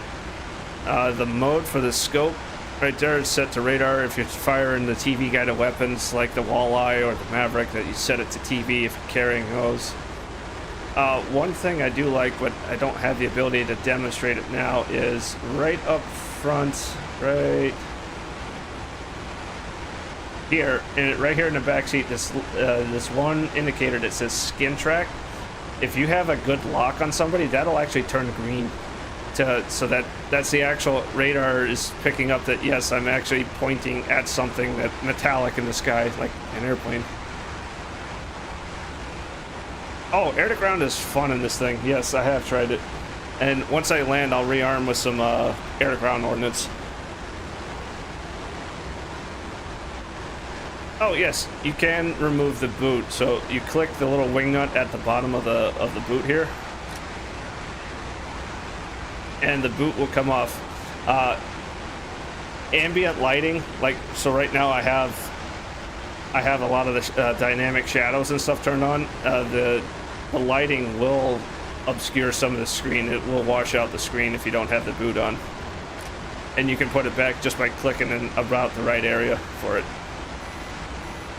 Buzz the tower and break into the pattern. Alright. Replay does work, yes. That's how I filmed some of the cinematics. I may have another one for you guys here very, very shortly.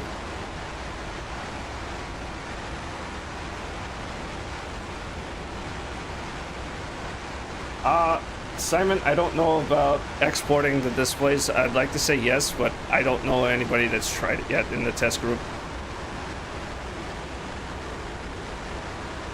Alright. So that's the back seat. Now, while I'm back here, a couple limitations on the throttles, and this is real life too. You can't bring the throttles to idle cutoff, so you can't shut down the engines accidentally in the back seat. But you also cannot go into afterburner. In the real jet, the pilot would have to put the throttles in the burner for you, and then you could use the burner range. And you can bring them back out of burner, but you can't get them into burner as a Wizzo. And as far as a lot of the indications and stuff back here, I like this in the backseat myself. It's a lot easier to see the landing gear and slaps and flats indicators because it's right here at the bottom of the panel. A lot easier to see. If you're carrying a jammer pod, those controls are right here. It's a duplicated thing because very early on in electronic warfare, the pods themselves were very limited to the threats that they could respond to. And both of the pods would go in the sparrow wells up front. So depending on the threats, if you had to carry two, you had two control panels for them. So this, the one on the left would be for the left sparrow well, and the one on the right's for the one loaded in the right sparrow well. As far as DCS implementation goes, I think we have the one pod, and you would only operate it with the left-hand one. Navigation panel. Your weapon release computer controller, WRCS. A couple of the fun stuff. Your lighting panel is back here for a lot of your internal lights in the back cockpit. A bunch of speeds, and let's see, you can... There we are. Hey, big boy. Hey, how's it going? Who's that? It's Venom. Hey, what's going on, buddy? Not much. It's alright. Hasn't been... Nails 8 o'clock. Looks like I came off course. Let's get back on course. We're 40 miles from the airfield. Where are you at? Nellis. Okay, I'm about to come in for a landing at Nellis. I am 48 miles away. Alright, everybody, that's what's your full channel name? It's Venom something. Cinematic. Thank you. Venom Venom Cinematic is joining us. That was a fantastic little multi-crew thing that you put out the other day. Loved it. Aw. Thank you. I'm gonna be taking out Thunderbird 4. Nice. I'll tell you what, I have the gas. I only got 40 miles to go. Let's haul ass and get out there.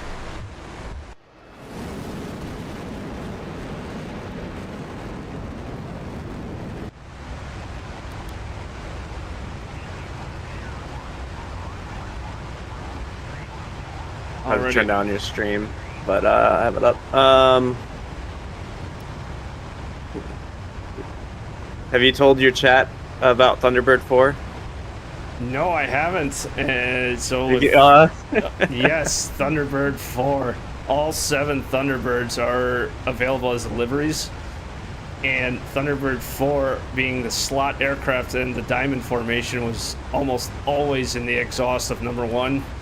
And with the older aircraft like the F-100, and it started with the F-100, the tail would just get coated in soot, so eventually the crew chief just gave up on keeping it clean and it just stayed black. And they kept it that way for the F-100s, the few shows they did with the Thuds, the F-4. I don't know if they carried that on with the T-38s.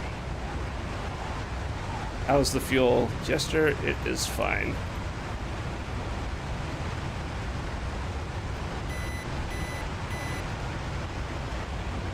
Let's descend down. 324 for 100 at 19,000 cold.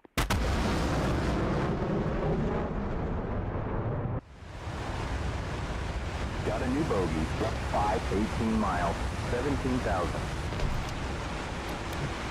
Can't do that. Oh, it's a friendly. Yeah, You can see that. on this one he paints. See the lines on top and bottom of that contact. That is the IFF return, so that was a friendly contact. Okay, sanitizing the sky again. Let's descend down. 17 miles. Oh, yep, Victor, 2 more days. 2 more days. 11 o'clock, 10 miles. Can do that. There it is. I see it up ahead. We have the new bogey. I'm identifying. Yep. So he's actually actively sorting out the sky. Yeah, that's the friendly 2 ship. Bra, left 15 degrees, 12 miles, Angel 7. I'm going to avoid that red smoke area right there. That's a bogey, all right. West 10 degrees, 23 miles, 8,500. That's some targets there. I don't want to get shot at before I land. IFF on that bogey, that's a hostile. Oh. New bogey, left 5 miles, 7,500. Sure. Oh, he found a bogey.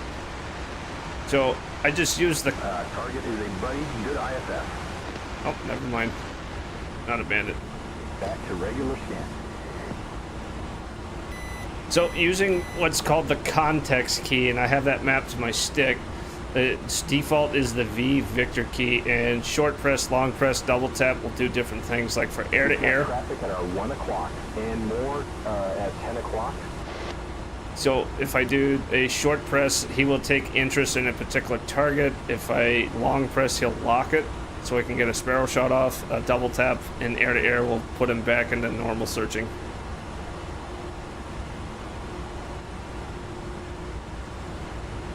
Right, let's descend down.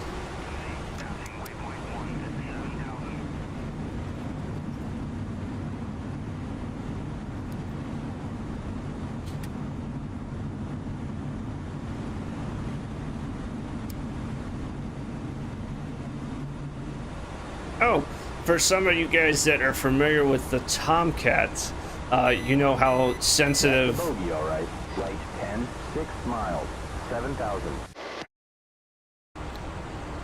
Yeah, that's not a... That's a friendly gesture. IFF is negative. What? Okay, we've got traffic at our 10 o'clock.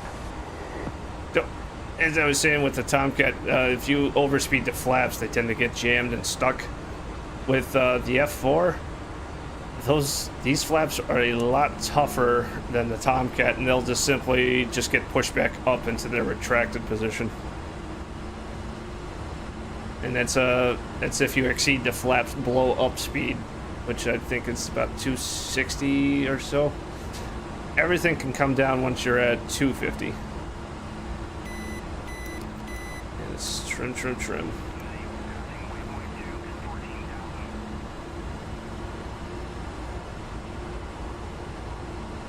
Watch for the traffic dead ahead. Thanks, Jester.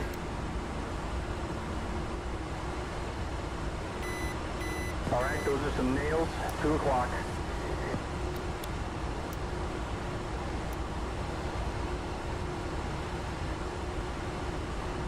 Yeah, overall, Jester's fun to interact with in the Phantom. They've definitely. All right, got a new bogey. Left 10, 1 mile, 3,500. He's calling out that guy up ahead. Yeah, he's a lot easier to interact with. IFF returns on this one. He paints.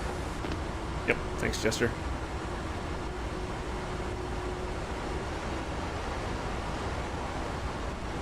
Flaps blow up is an automatic thing, because once you come down in speed, they'll deploy back down. It's just they won't break like the Tomcat, and that was a known thing in the real Tomcat too. Nailed 5 o'clock. Oh, someone's taking off. Oh, the Phantom going up.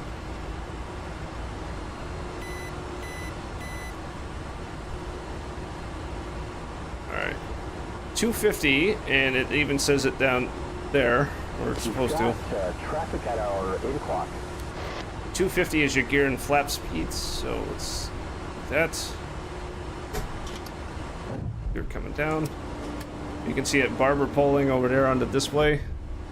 Gears are down, and yeah, the indicators are in a very out of the way place, but it's doable with head tracking for sure. Gear, flaps, pressure, warning lights, anti-skid. And Jester does call that stuff out too, because he can see those same exact controls.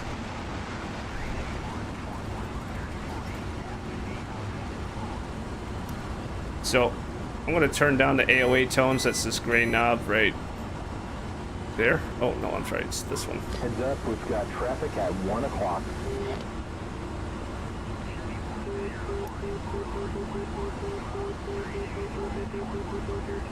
A little bit high.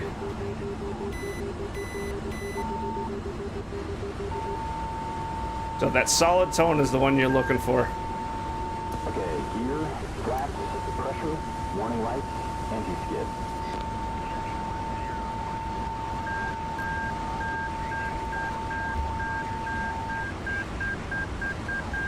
That's telling me I'm getting a little too slow. Alright, I got nailed, 8 o'clock.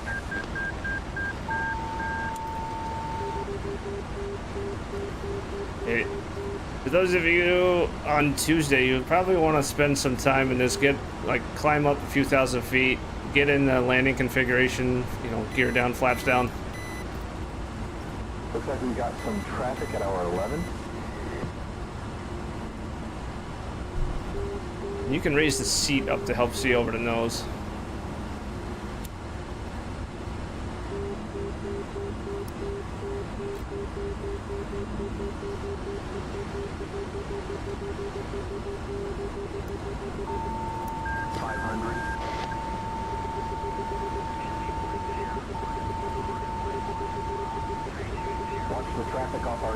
Once you get to this point, she's pretty stable and you can maintain just a little bit of throttle and stick control.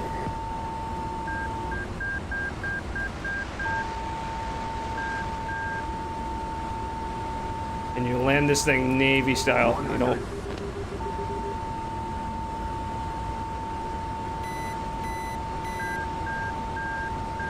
We've got nailed, 1 o'clock. I think I just broke the gear. Play the drag chute. If you knew how to land, we could have sold it to a museum. Oh, nope, I didn't break the gear. This feels like I did. Wow, I guess we should tell the plane captain we need a new undercarriage. Yeah, quiet back there in the cheap seats.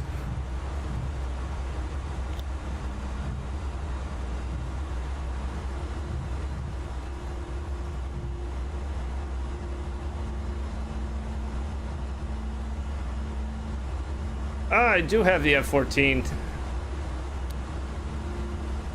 I don't know, they each have their benefits and drawbacks. Tomcat definitely is a little bit more maneuverable because of that swing wing. I don't know, Venom, you have the Tomcat too, right? I think we might have lost Venom.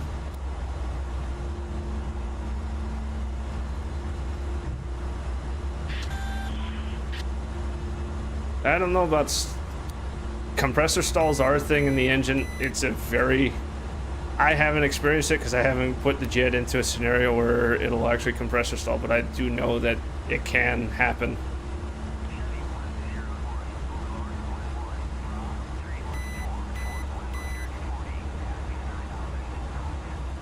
I've definitely had much smoother landings before. And now we can cut the chute loose.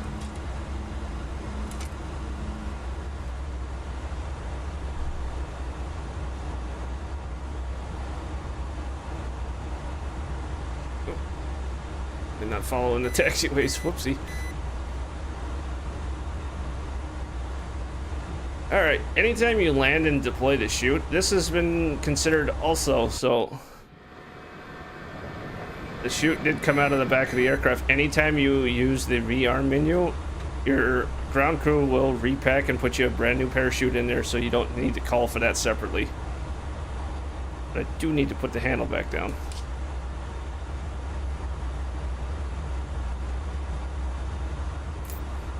Yeah. Yep. Taxi in this thing is just like the F5, so you have to push and hold the nose wheel steer button in order to actually move the nose wheel. Otherwise, it's just free castering. You do have differential brakes though, just like most of every other aircraft.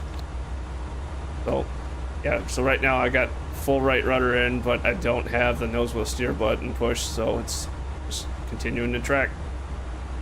But if I turn Nose wheel steer. There we go.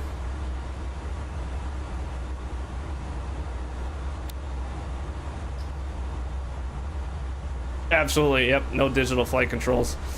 You have some stability augmentation, but that's about it. See what we got. Yeah, you'll see me looking off to the left. That's where I'm keeping the iPad now, so I can keep an eye on the chat. Oh, the brakes are strong. It's just use of the chute is the normal procedure unless it's a significant crosswind, because in a crosswind the parachute can take you off center line of the runway, and that is modeled in a crosswind landing.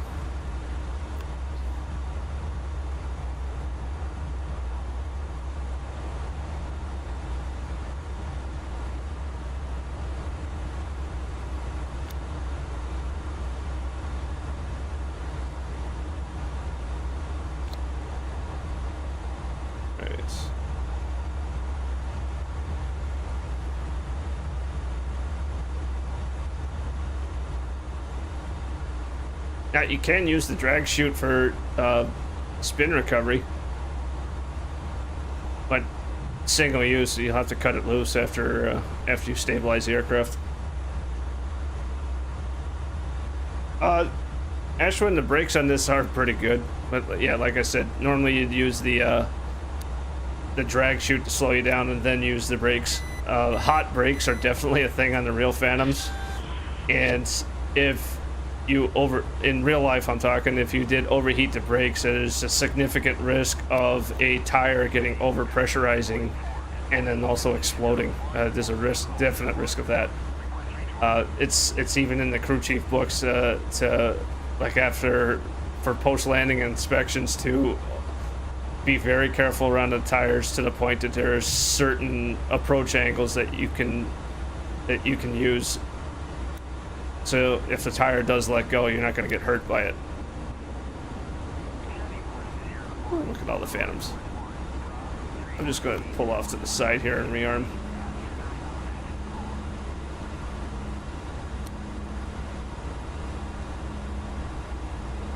Now I think I'll take up an assortment of bombs and a couple of Mavericks.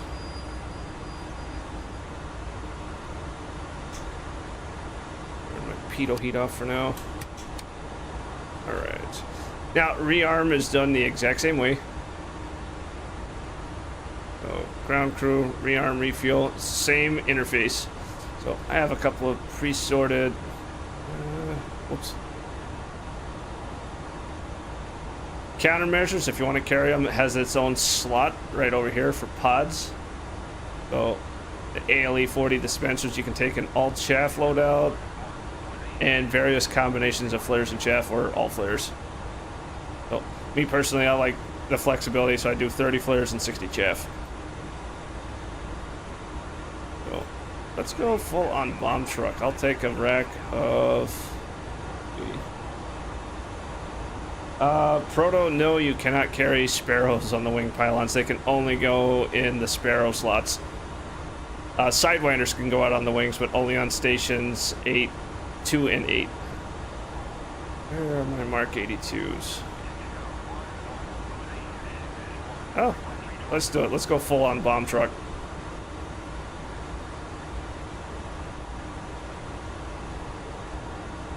And I'll ditch the Sidewinders for this one, and I'll do a couple of Mavs. Or Mavs. I'll carry the Sparrows, why not? And fuel all the way up. Bring the gun ammo all the way up. Yeah, let's change the livery. Any specific livery? Any country? Any requests for that? That's right, Phoenix. The release is on Tuesday morning, I believe around 10 o'clock Central U.S. time.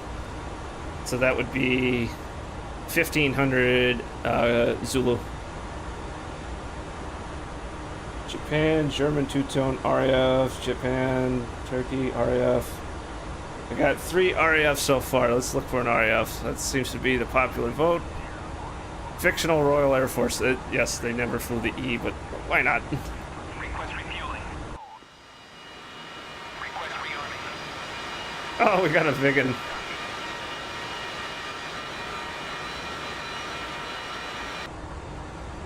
Let's come up on the radio.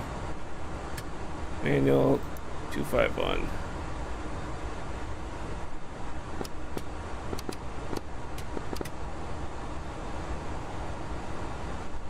Oh, I'd have the wrong keybind for that. While they're rearming me.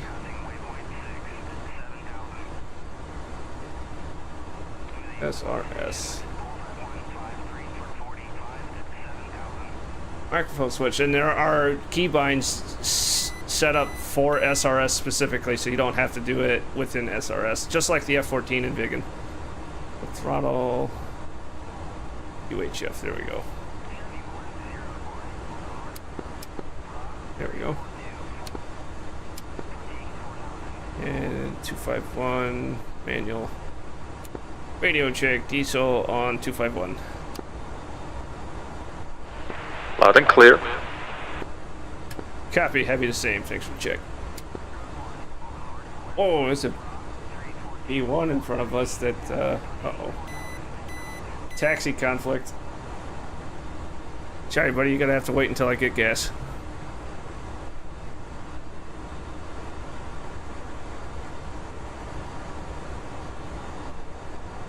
Thunderbirds number 4.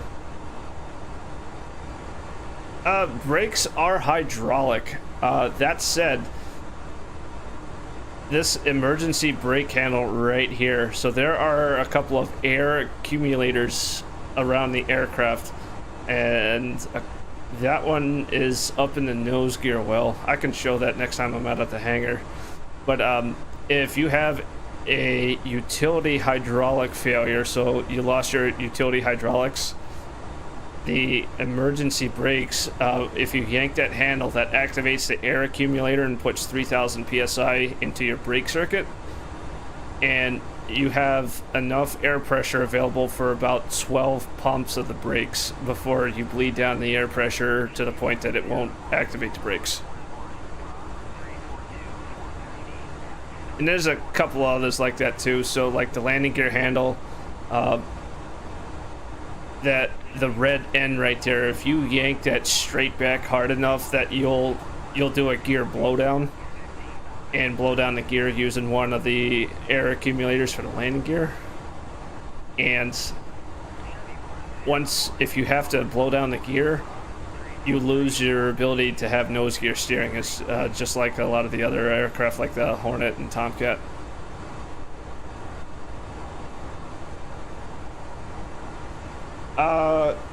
Wombat, I don't believe that Jester has the ability to use the Mavericks on day one. I believe that is planned.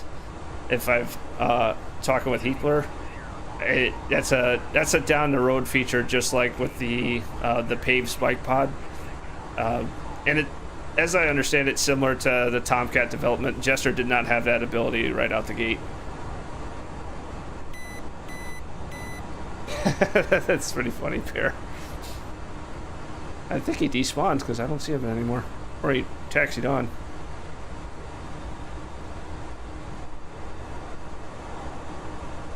RWR blind spots, I believe, directly up and directly down off the aircraft. Don't quote me on that. I don't recall that specifically.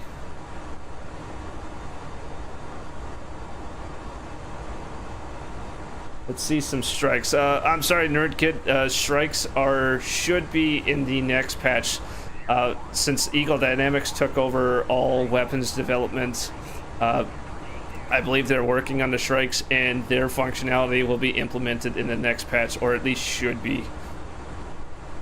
So, none of us have had the opportunity to showcase strikes.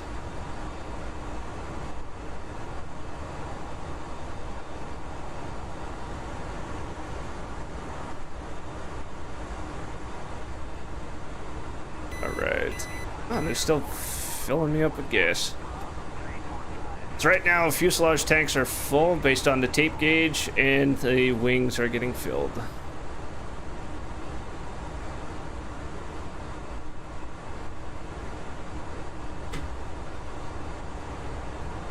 Watch out. Grab some water real quick. That's better. Oh man, this has been an awful lot of fun. Show the grease pencil. Alright, both cockpits, if you use your mouse, the lower right corner of the canopy, so right here, you'll notice that the mouse cursor turns green. And now you have the ability to draw on there.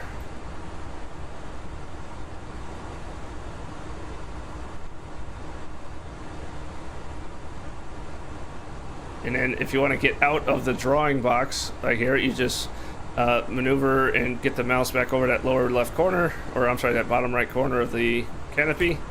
Click that, and there you go. And it's left click to draw, and it's right click to erase.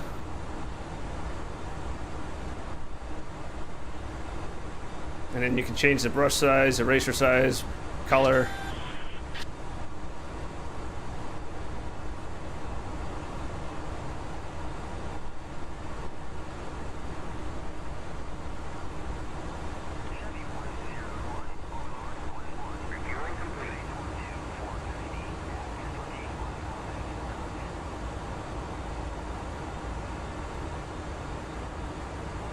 Oh, where's the...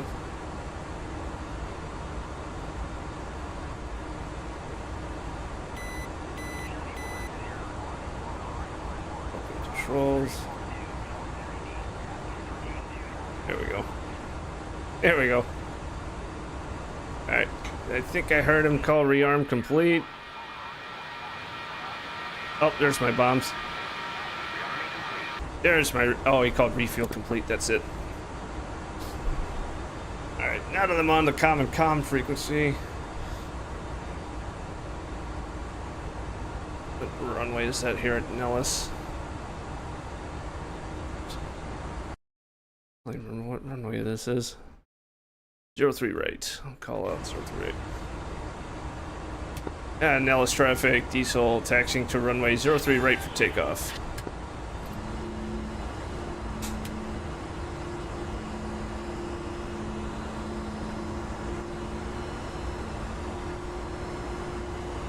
How to get the bomb sheet.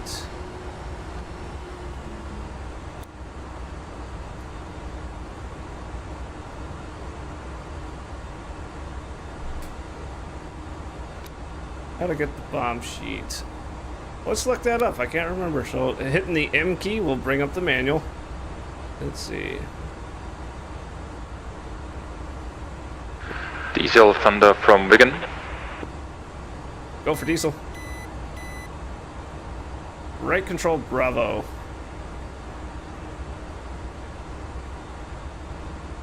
There we go. Turn the manual off. Yeah, go ahead for diesel.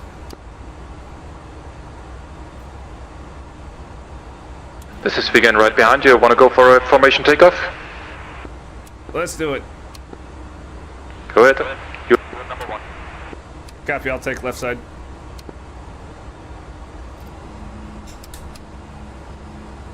Alright, get my landing light turned back on. Make sure flaps are full down. ready? Yep, copy. Give me 1 second. Needle heat back on and 3 units nose down. There we go. Alright, I'm ready. Go. Spooling up, off brakes. Engine's good. Airspeed's coming alive. Full left on the stick. Now around 60 knots or so, your rudder's effective. Airspeed 100 knots. Nose is coming up. There we go. We've got nails 9 o'clock. You're up. Gears moving.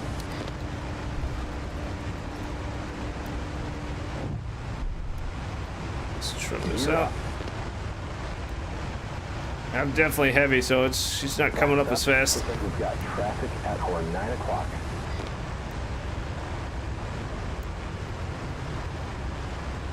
Alright, so right control Bravo for the bomb calculator.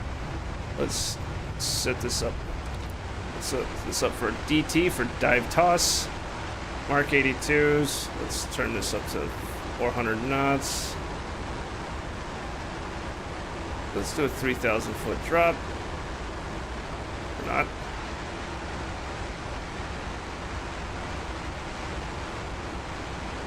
Three, 0, 0. Now, if you're typing in this, you have to use the number row above the letters on your keyboard. You cannot use a number pad.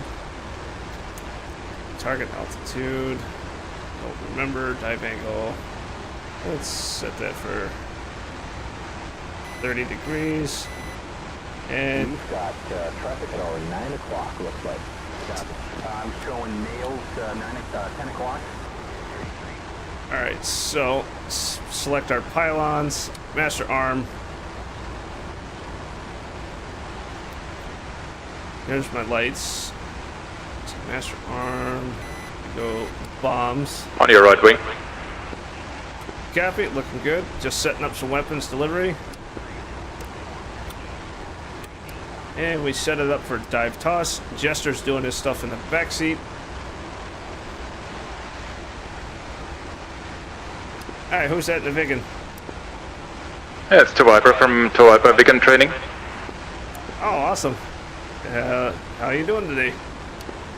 Yeah, pretty fine. Don't remember. The show must go on. Indeed, it does. So I'm setting up for doing a dive toss demo off to our left-hand side where the red smoke is. Copy. Right.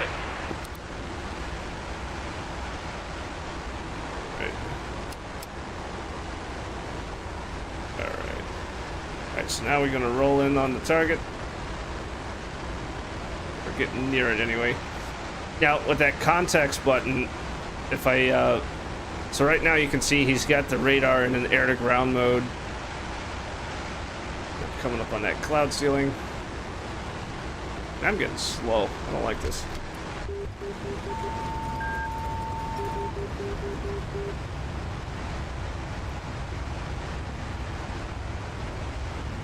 So what we'll do there is get into our dive angle. Try to get as close to on speed. I'll set up the bombs. So I want to send off 6 in this pass. A little bit of spacing.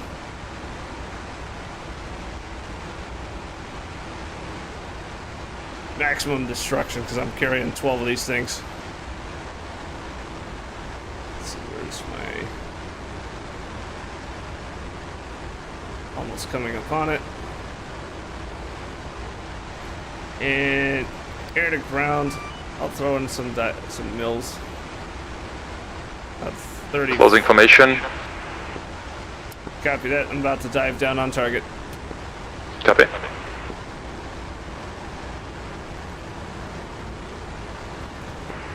Hello?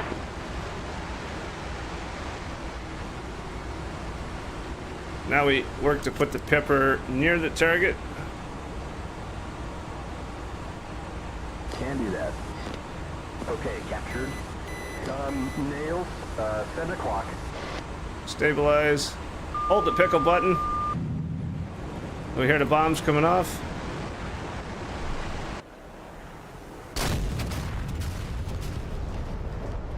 Oh, took out some targets. Breaking formation. Going home. Goodbye. Good flying with you, buddy.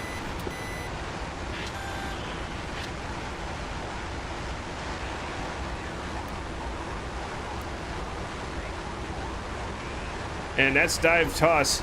So afterwards, on the way out, Jester will unlock.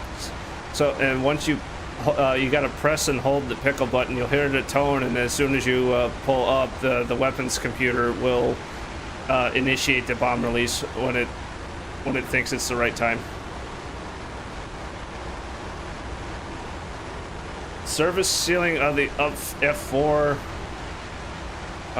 It was up there. I know it could climb up, but I don't know exactly how high it could go. I do know that the more weight that you have, you're not gonna hit that ceiling. All right, go ahead and go get rid of our other bombs, and then we'll move on to Mavericks.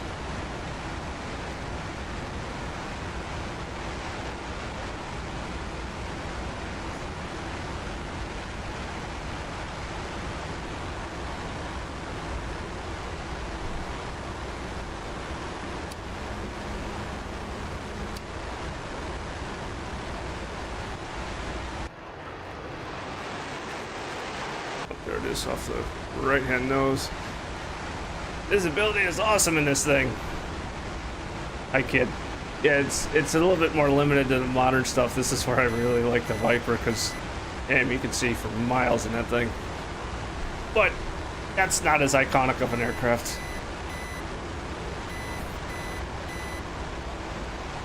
Alright. So on that context key for Jester for air-to-ground mode, dive down on our target. Again, put our Pipper near. Non-able. Captured. There he goes. He's got the ground return. Put the Pipper.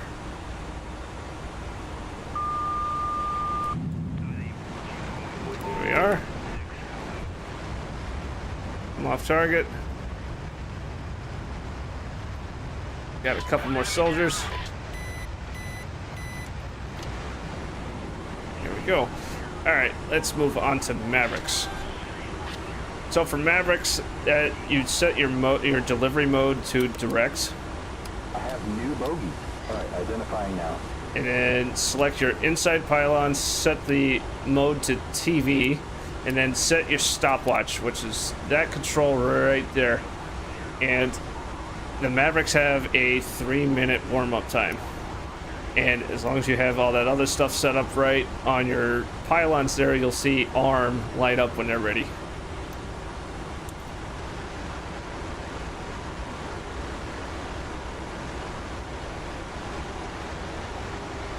Yep, let me get these Mavs off and I'll try to do the shoot and flight. Oh, thank you, Ashwin. So 62,000 feet was the service ceiling.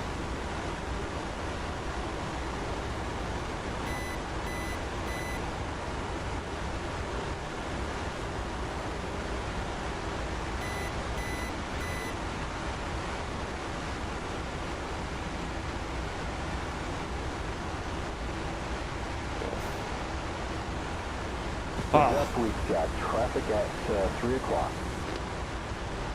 All right. What an amazing aircraft. So while we're waiting on those to warm up, let's jump outside. And the art of this thing is just amazing. Very impressive.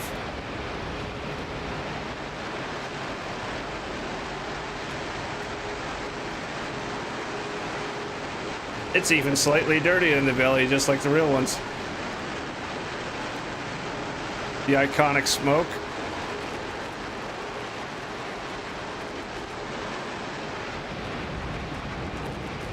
They even got our little smiling buddy in the back there. All right, I got nailed 8 o'clock.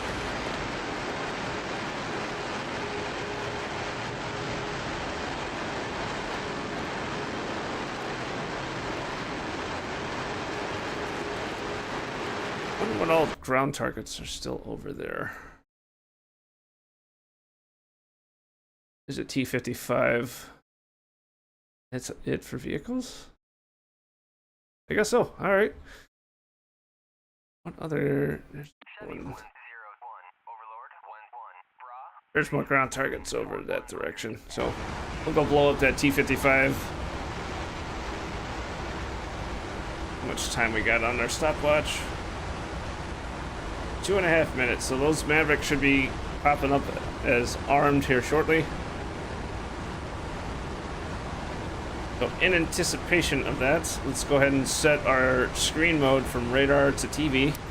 It's 2 clicks down, and it will be blank initially.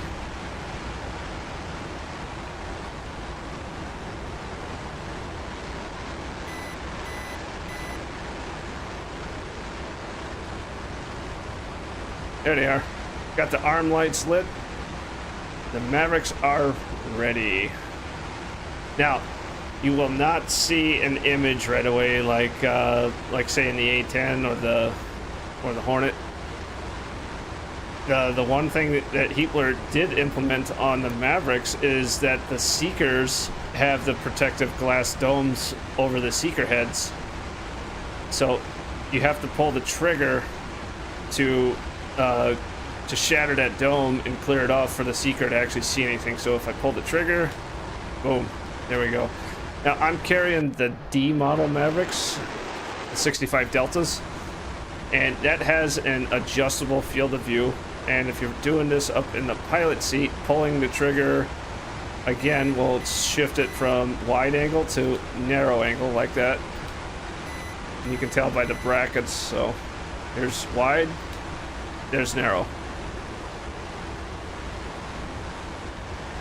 Now, in order to drive this thing, No, I can't do that. No can do, sir. what is going? Uh-oh. That's what's going on with my keybinds.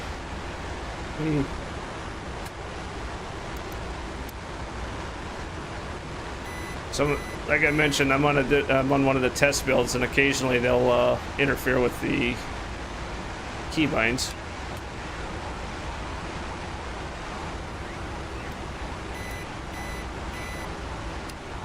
There we go. Stabilize out. Let's adjust my controls. What I'm looking for.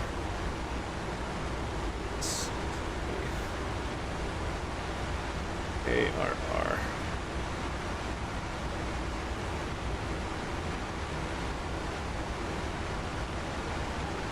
Disconnect.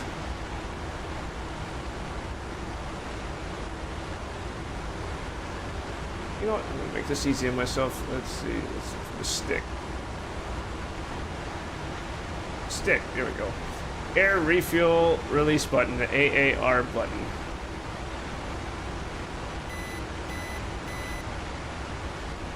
Oh wait, do I have it mapped?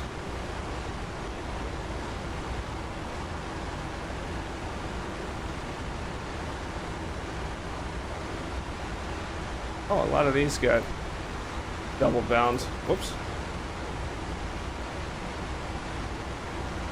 I was wondering what was going on. Let's see, left wing down. Sorry about that, fellas. Goes down. Goes up. Comes right. Clear.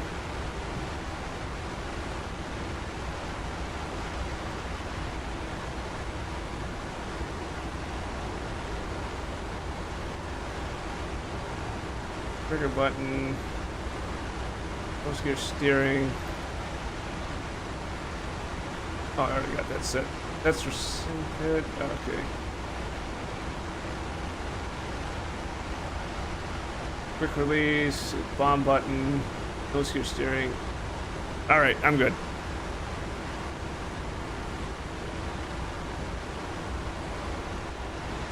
All right, let's go find our targets. Sorry about that, guys.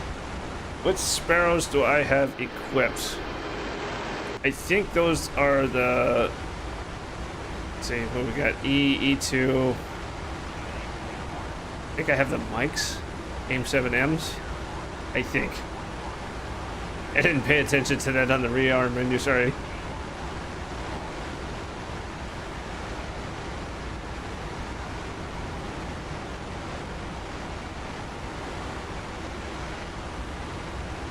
Duck down below the cloud layer.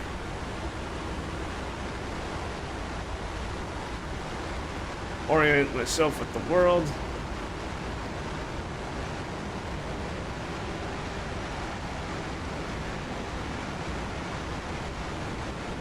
Gotta find my red smoke. I think it's over that direction.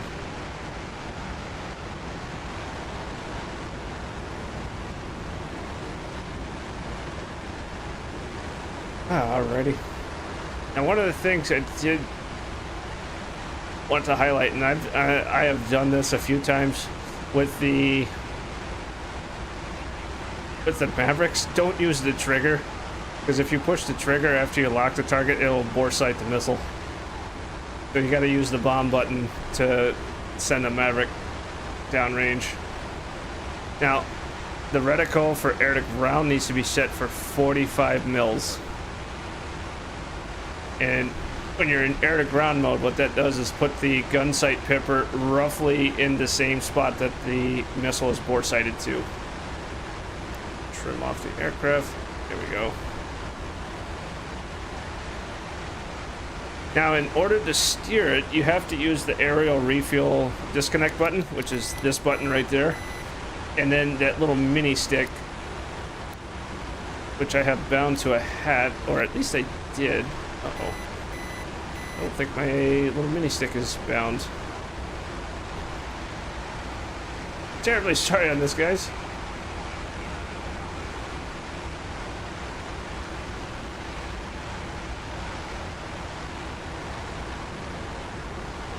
Hey, Diesel Thunder, I'm about to jump off. Any questions before I go crawl into a real airplane? That I can think of, no sir, and I haven't seen anything come across the chat yet. Unless you guys in the chat there have any questions for a real F4 Wizzo.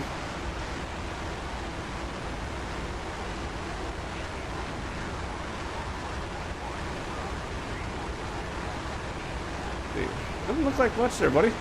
Let's see. Okay. One suggestion for everybody on the chat is that I'm to go and make sure they get those documents, all those handbooks and stuff that are in the they're available in the DCS downloads, because this, you know, it'll cover all the little details of all the things about this airplane that are really useful to know. So a little paperwork, other than just the tech orders, it gets into the fun stuff. I just recommend that because there's a lot of good info there that I had to get back into to figure out how to fly the airplane again. Nice. Awesome. Well, thanks for sharing that, Vulture.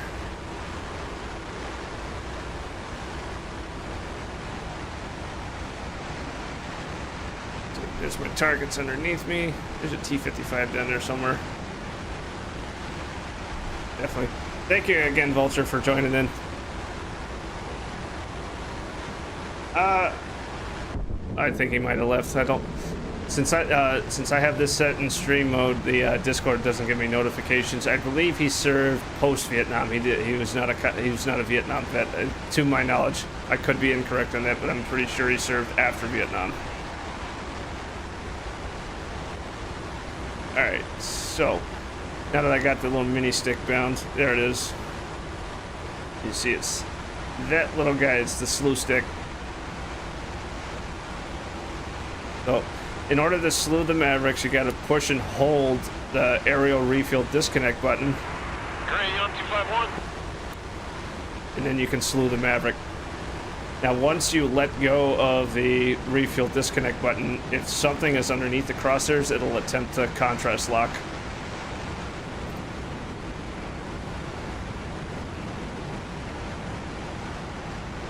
All right.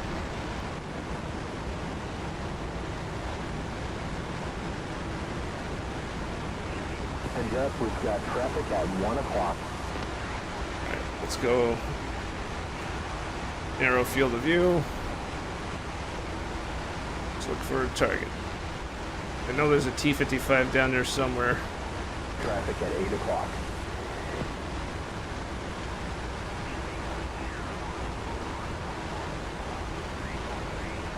You can drive the jet to match the...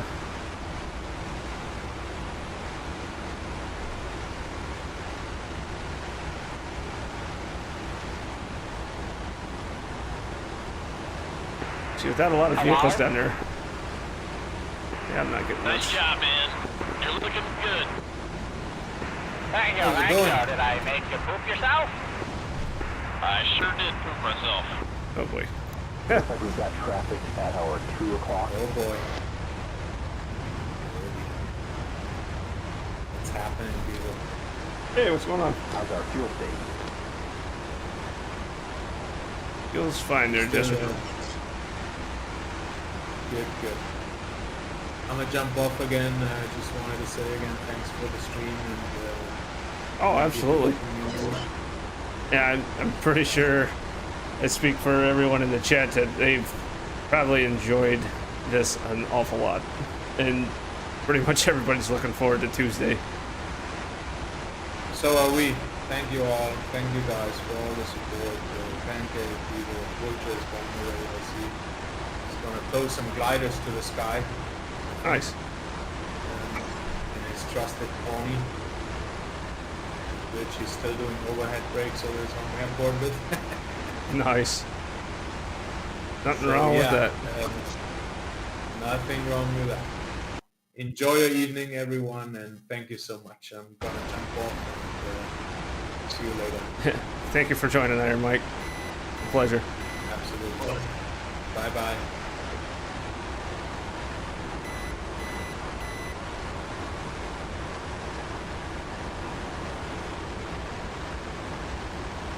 Alright. I know there's some targets just over this ridge line. So what I'll do is I'll get these Mavericks off, we'll go in for landing and probably call it there. But got a master caution, what's going on here? Autopilot disengage. Alright, normal. Thank you. I'm looking for my red smoke. There it is.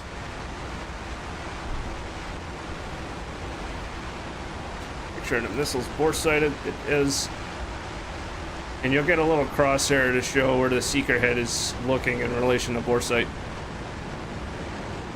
We've got a friendly, C-130, 12 o'clock, 7 miles.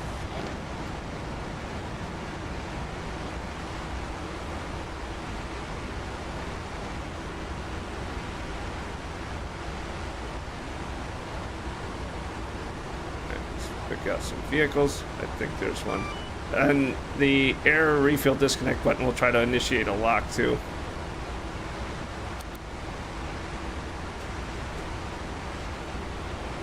I'm not seeing anything down here either. I know there's targets.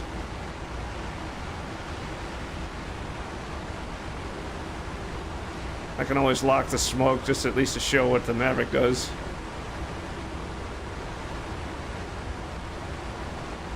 We have a friendly, 1 o'clock, 3 miles. Yep.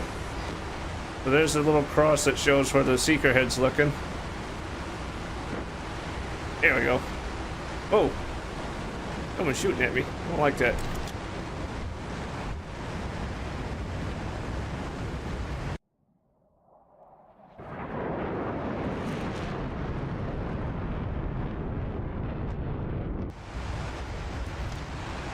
There's all the vehicles. Alright, I need to pretty much line up east-west to get some good hits.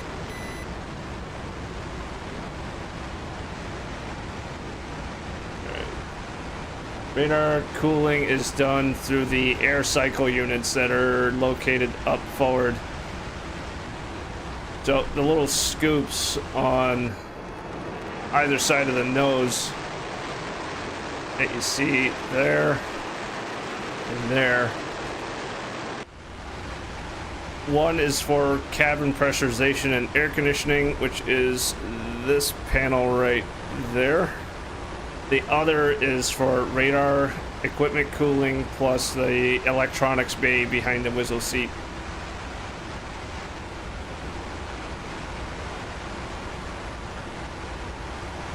I do not cut power while diving. I pulled it back a little bit.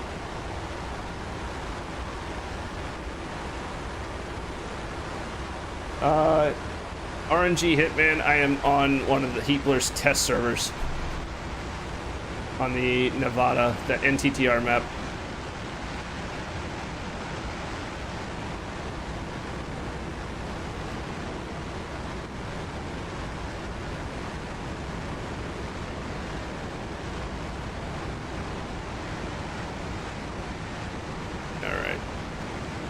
Alright, activate another missile.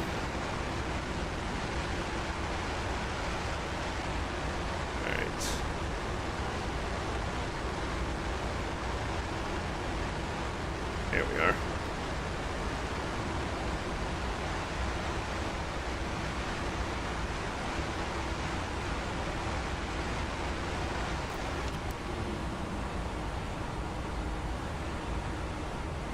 A lot of hot spots down there.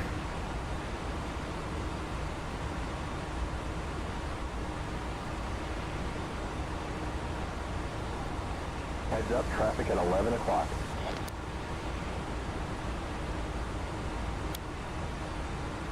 Is that shooting at me?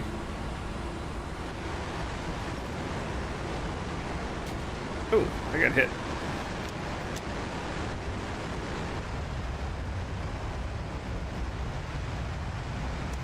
Sometimes that smoke does obscure the thermal signatures of the vehicles.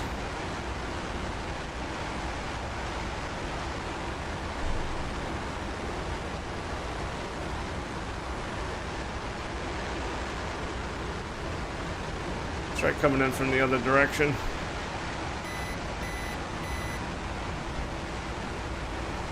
Normally these are pretty easy to use. Like you get the contrast lock, you're within range. Pretty much whenever you can get a contrast lock with a Maverick, you're pretty much within range of the Seeker, and you can send it. But notice, I'm down to 4,400 pounds of gas already, so... There's my target city are. By coming in a little higher at them.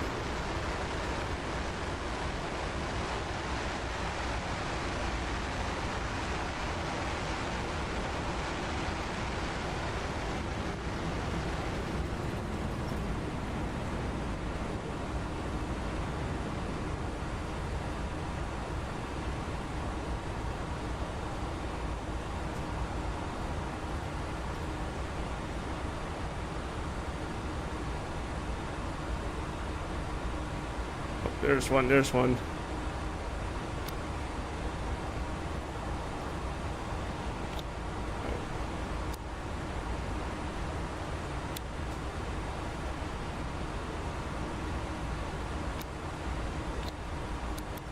Oh. Thanks, Chester. The hot desert floor is definitely not helping the situation here. Oh. Let's see how badly you have been hit.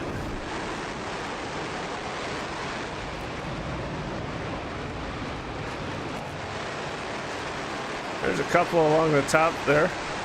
Damage modeling is pretty well done so far. Certainly hasn't hurt the engines. Let's check hydraulics. Looking good. Pneumatic system's good. Engines, fuel flow, nozzles. No significant fuel leak.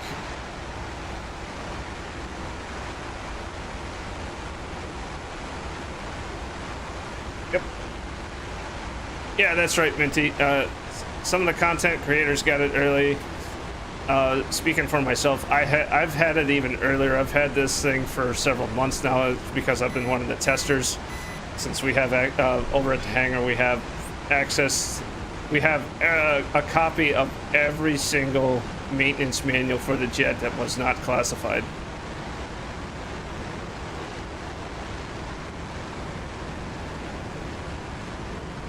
Now, since I'm using a little mini stick on my Warthog throttle for the slew stick, and the last time I set it up, I remember having to turn down the sensitivity of it.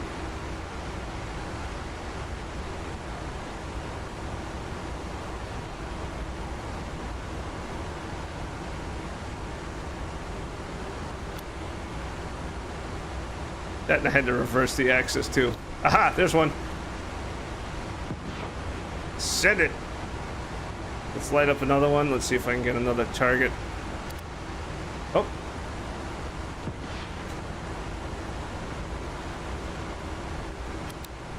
There's another one.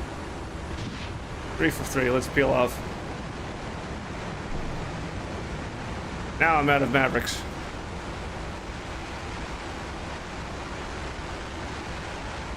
Could be seeing some explosions any second now. There's one. Yep. 2. Nice. The third one may not have hit anything or an already dead target. Alright, so 12 X-ray. TACAN. mountains are blocking the signal, but I know I can see Las Vegas from right here. And 3,400 pounds of gas. So yeah, operating down low.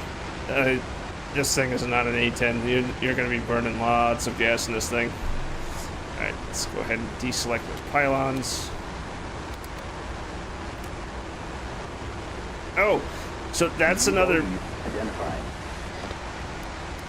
Send it back to the radar. We've got a boat. Nope, we've got a friendly bra. Left 10, 18 miles. Angels 18. And a friendly bra. Right 20, 19 miles. Angels 18.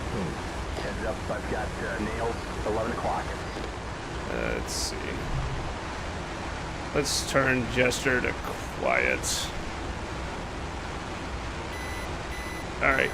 So, what I was trying to say a second ago, since I was in air-to-ground mode, with the mode selector switch here being in direct, feels good, buddy. So, unless you put these knobs back to rockets and dispense and then off on the mode, you cannot use your air-to-air weapons, with one exception. If I hit the throttle button for cage mode and put the radar, actually, well, it looks like a keybind got unbound for that. So if you go cage mode on the radar, let me look for that real quick. Search cage button. There we go. All right, so I can take think of cage mode like the ACM mode in the Hornet or the dogfight override in the Viper. If I push that button, my radar immediately goes to a 5-mile range with a vertical scan in front of me.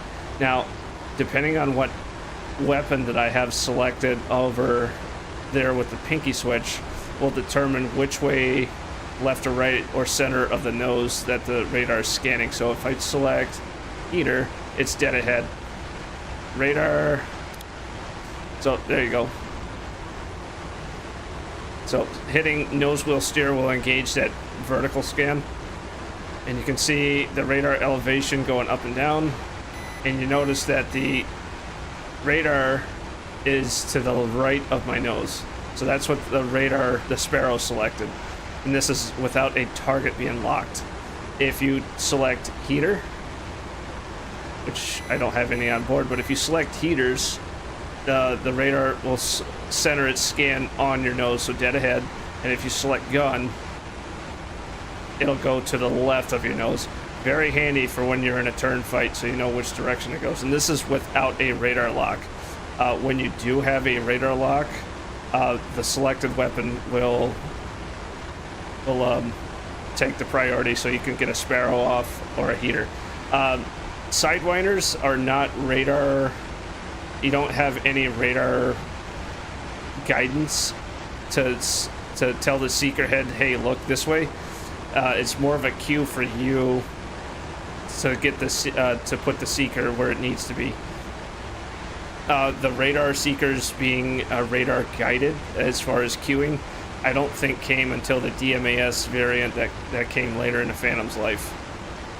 Also, with the gun sight, when you do have a target locked, you're in air-to-air mode, the gun sight is range corrected, but it will not calculate the lead angle. So you do have to lead your target slightly with the gun sight, and that'll have to come from experience. But it is not lead computing. It is range corrected, though, for sure. Oh, yes, Ashwin, Mavericks can get over-G'd. You can break them. Now, if you have a Maverick that is not acting appropriately, down here on the center console, you have this target missile reject. You can click that switch up. It will reject that missile and cycle to the next weapon in the firing sequence. If you have one that you think may have gotten over-G'd in a tight turn. Show pilot body, right control. I think it's right shift P. I've seen it before. Oh, no, no. Wrong. Just controls.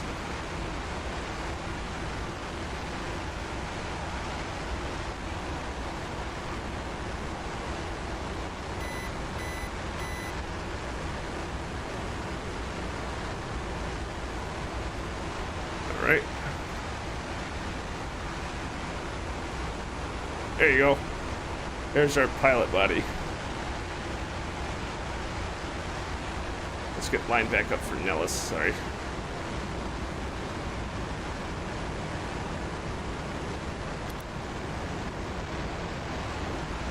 Let me get on to Nellis, I'll talk more about the cage mode. So going into cage mode is, like I mentioned, that's your ACM mode in the Hornet or dogfight override in the Viper. Now, pushing the nose wheel steer switch, like I just did, it looks like I locked onto somebody. Not sure who or what. So pushing the nose wheel steer will put the radar into CAA mode, computer auto acquisition, where it'll try to lock the first thing it sees. And in order to come out of this mode, you need to go down to your weapons panel, the weapons selector, put it into Bravo, which is all the way down.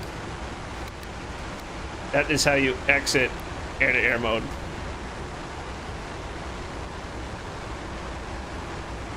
Now in the back seat, there's an air-to-air weapon button that you can push to get out of that mode.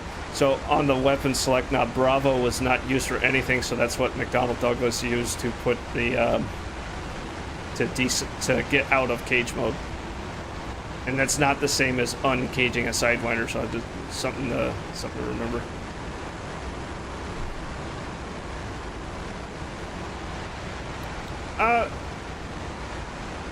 Kyle, you can bind as many buttons as you want, or as little as you want. It just depends on your control setup. I'm flying the Thrustmaster Warthog, so I have a lot of buttons and stuff I can bind. I also have a Verpal side panel next to me that's also bound to a lot of buttons, like my Master Caution Reset. I have that. My landing gear, Master Arm switches.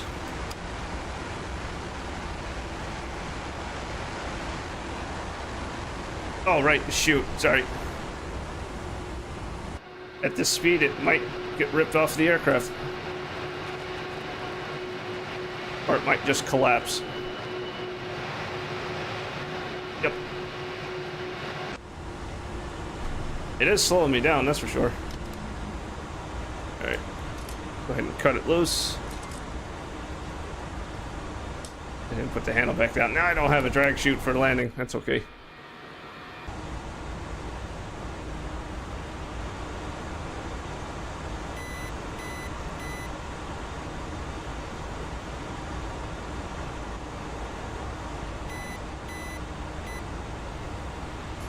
Yeah, so for the drag chute, I have 3 buttons bound for the deploy, and I'll show this when I'm on the ground, but I have a deploy, another button to cut it loose, and the third binding to put the handle back down.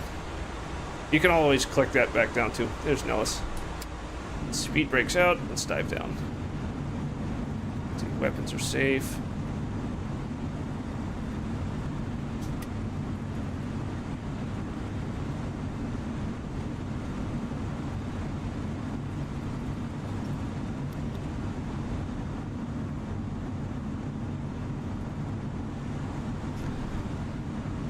Aero braking is definitely not a thing in the Phantom. The nose definitely comes down real quick after touchdown.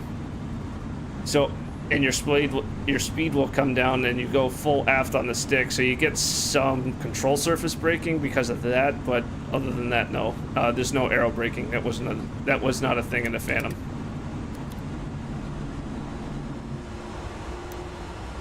Oh, trim. Oh, okay. One of the things on the trim system itself, so that especially the elevator trim, there's a DC motor in the tail. So if you push and hold the trim up or down, that motor will wind up fast, and you'll get a large change in your trim. But if you're trying to do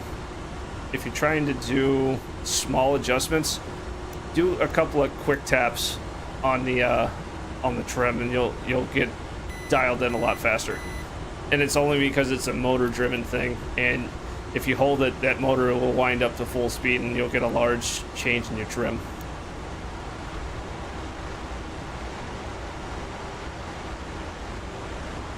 Air start before I land. As in like restarting an engine?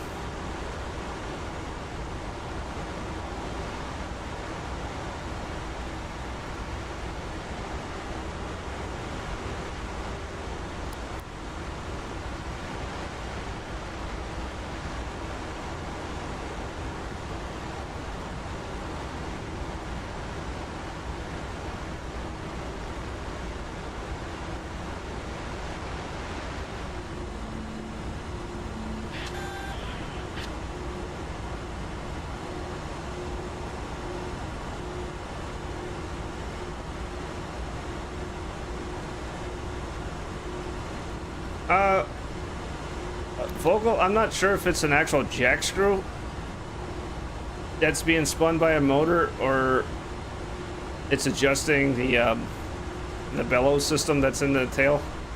I don't recall the specifics on the trim system. I just know that it does have a DC motor that drives it. And if you want small adjustments, you want to do some quick taps on the trim hat. All right. And below 250, gear down, flaps down. Flaps out, down, gear down, and throttle back up. This will take some getting used to, guys. I'm not gonna lie. It's just, you want to approach this like you're learning a warbird, and it'll take a few times in the pattern to get the feel for how she flies, especially with all the stuff down.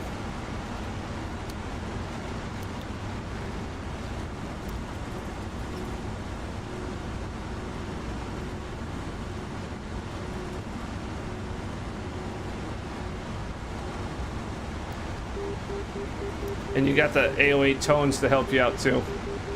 So the low pitched one means I'm slightly fast. High pitch means I'm too slow.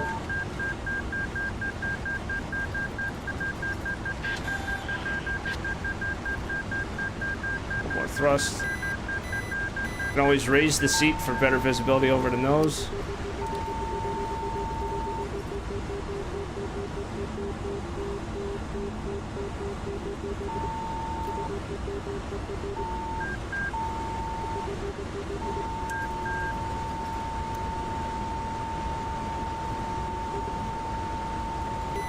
And then once you get trimmed, you can use a little bit of stick to help you out.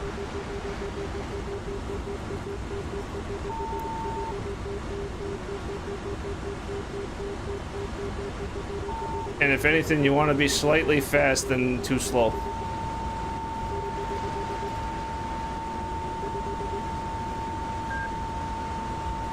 Nice and steady, nice and steady.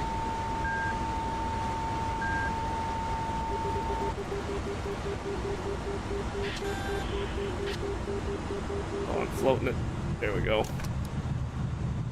I'd say I'd deploy my drag chute, but it's gone. Full aft on the stick. 120 knots. That was a much smoother landing. That's about what I'm used to.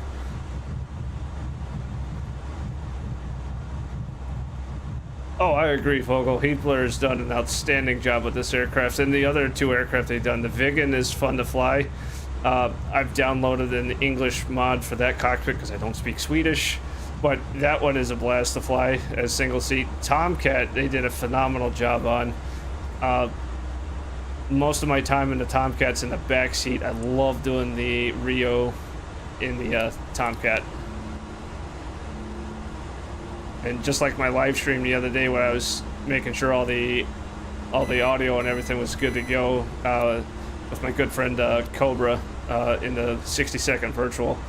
He's a damn good pilot. We work really well together, and as well as some of the other pilots I've flown with. Shout out to Wingnut and Viper as well for that.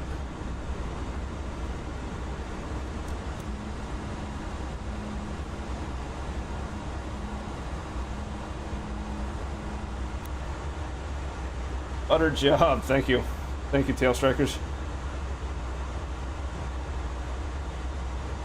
Oh, little display for that little guy. That is part of the WRCS system, and like if you're using the paved spike pod, it'll show you slant range to whatever it's pointing at that it thinks is your target area.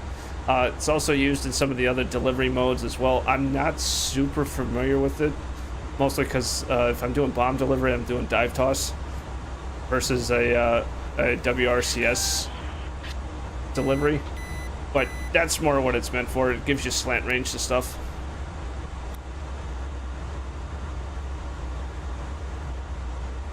Thrust response in this is pretty good. I know that's getting that dialed in to where it is now. They've nailed it. All the pilot SMEs that actually flew this, like Vulture as a Wizzo and the other pilots, they say it's pretty on point. The engines are responsive. They're mechanically controlled, like the throttles are linked to the respective fuel controllers with cables. There's also, so you have the main fuel controller for the engine core. You also have the afterburner fuel controller. And because of the way that's laid out, the fuel flow on your engines is only measured for the fuel going into the engine core and not the afterburners. Yes, it can feel heavy, but once you get it trimmed for on speed, just modulating your throttles as needed to get on speed and keep it that way, and a little bit of stick to help you out too. But if you get too slow, you will know it, and she will sink pretty hard like a stone. This is where I feel like the Tomcat has the advantage between the two because of that large wing area, and that swing wing helps you out versus a fixed wing like the Phantom. But overall, it feels awesome, and hell, it's a Phantom. This thing is awesome regardless.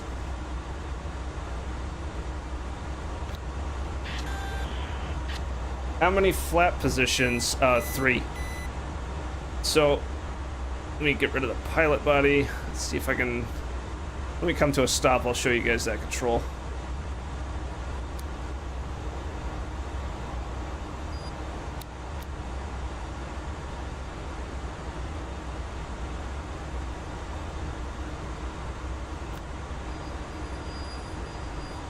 Yep, and there's the brake squealing. But the flap control is this handle right here. And you have 3 positions. You have norm, out, and down. Now, normal, with them normal, the flaps themselves, the trailing edge flaps that you just saw come up, will be in the up position, and the flaps, or I'm sorry, the slats will schedule in and out based off of speed and angle of attack. So the slats will automatically deploy as needed. In the middle position, the out will push the slats out. It'll force the slats out. So like if you're in a situation where you're right on the edge of when the slats want to deploy and then retract, and it kind of bounces back and forth between the two, you can set that to the middle position and force the slats out and leave them there. Now, if your landing gear is down, the main flaps will go down as well in the middle position. And then all the way down is slats out, flaps down. And that's without the landing gear down. I don't think there's any control binding guides out yet.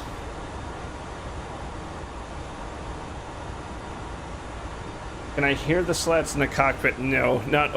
I don't think so anyway. Not over the noise of everything else going on here, like the environmental cooling and the engines. Now, there's also, if you guys see this yellow and black guarded switch, if you flip that open, there's a toggle switch underneath it. That is the slats override switch, and you can actually lock the slats in so they can't deploy. I haven't had to use that switch yet. I know there's some edge cases where you can use that switch if you want to lock them in, or you can have them set out just like in the middle position on the flap switch. What position for takeoff and landing? You put it into the out and down position. Because as soon as, if you only use the middle position, as soon as the wheels come up, the flaps will come up too. And if you're not ready for those to come up, you may be in for a small surprise. Does it have emergency burner? No. What it has is a 4-stage afterburner, and I need to be in the air for that. But yeah, it's a 4-stage afterburner once you get into the burner.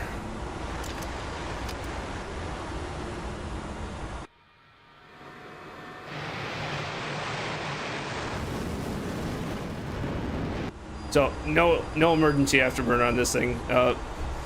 Stage 4 is your max afterburner, and she'll get moving. Oh, sure. I believe there are Greek liveries. Let's see, ground crew, rearm. I landed with 8% fuel. That would be... There's the German ones. I'm looking for Hellenic Air Force, HAF. Turkish.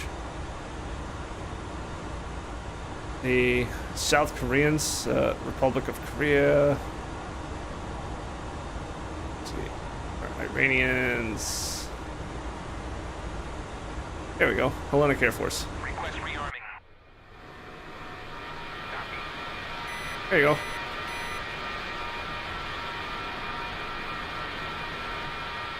There is a lot of great looking liveries. Actually, I think if I do this right, I can show them. Oh wait, that's ordnance.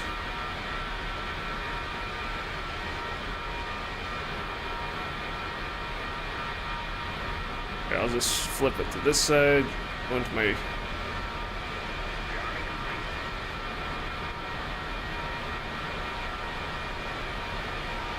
So I'll run down all the current liveries, and I don't know if any more are going to be added before or after launch date, but we have that one. We have the Egyptian Air Force. Actually, both of these are Egyptian Air Force. All right, Southeast Asia camo with the Egyptians. There's some of the Hellenic Air Force, the Greeks. Aegean Ghost, or Aegean Ghost, sorry if I mispronounced that. They also had a Southeast Asia paint scheme. So, coming out of McDonnell Douglas's factory, a lot of them would have had Southeast Asia camo.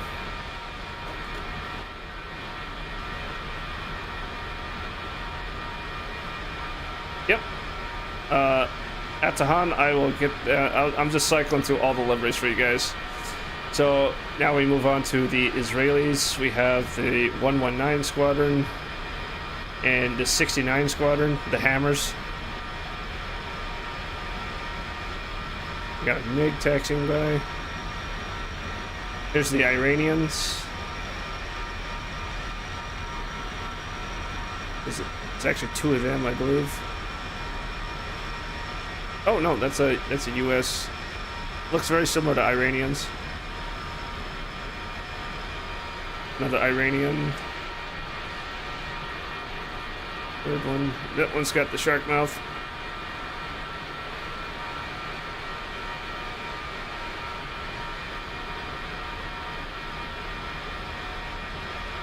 Here's the Australians.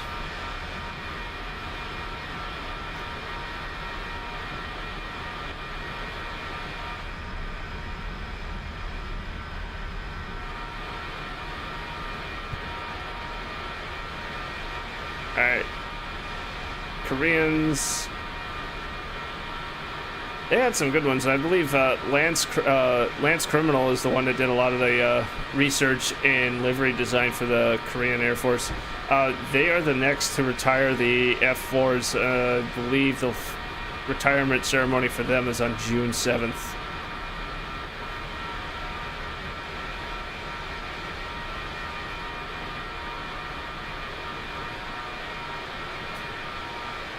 As far as the burners not going simultaneously, that may be my Warthog not being exactly one-to-one with each other. Turkish Air Force. That is a sharp-looking one. I don't think I've seen that one yet. Is that Hill 2 paint scheme, also Turkish? Southeast Asia.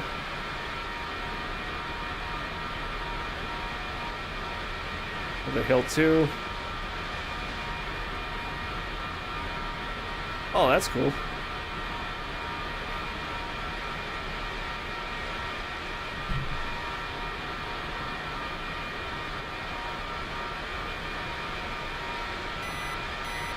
Oh, it's Turkish Air Force. There we are.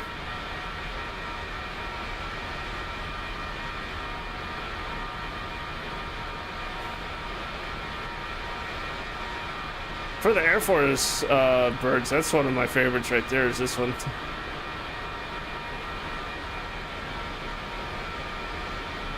California Air National Guard.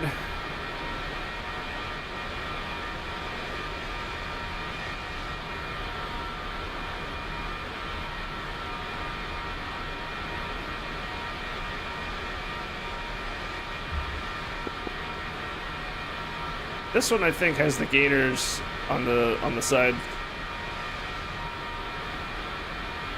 I don't remember what the tail code MY. I think that's Moody Air Force Base. I'm not for certain. Jersey. Osan, Korea.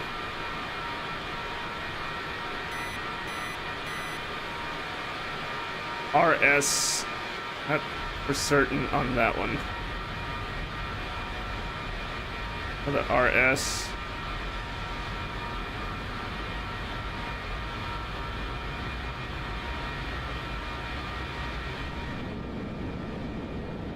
Gonna get all the textures loaded. St. Louis, Missouri.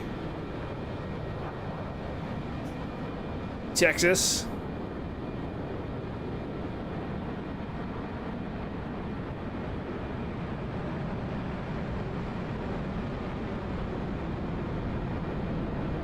So we got all 7 Thunderbirds. 2, 3. Number 4 has the iconic black tail. And number 5, 6, and 7. Oh, I think someone just crashed on takeoff. Right, here's a Euro 1. Another Southeast Asia. Now we're getting into Japan. I will say Japan had some really colorful ones.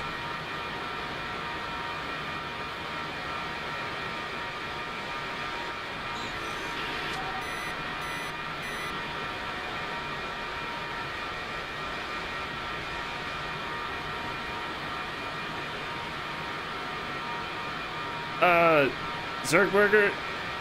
Number 4 was the slot aircraft in the diamond formation, so it was always behind number 1 and slightly below. So on the earlier jets, starting with the F-100, with the amount of soot that came out of the tailpipes of those jets, number 4 would just have its tail covered in soot, and at some point, the crew chiefs got tired of scrubbing it off between flights, so they eventually just let it just build up, and it was just always a black tail for number 4. And that started with the F-100. They kept it for the few shows they did with the Thud, and then they kept it for the F-4, and I think they finally went back to a clean tail for the T-38s.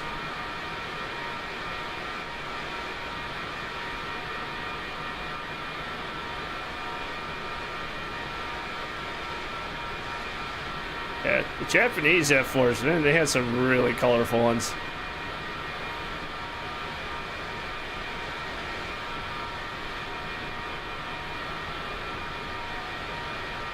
I think we're getting into the German, the Luftwaffe.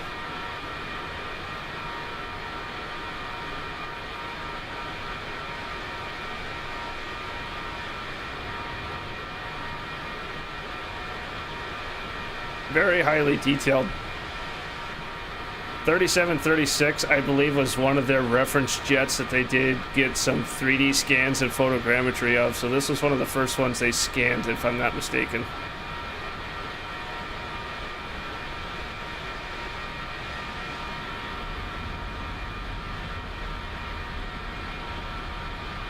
Norm 81. Norm 72. I like this one a lot with the 3813, a flight test with spook on the wings and the tail. That one's a good looking one.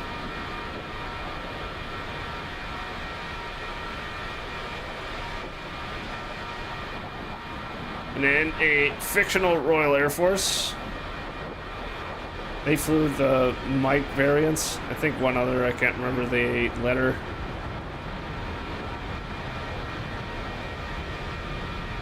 Other Japanese.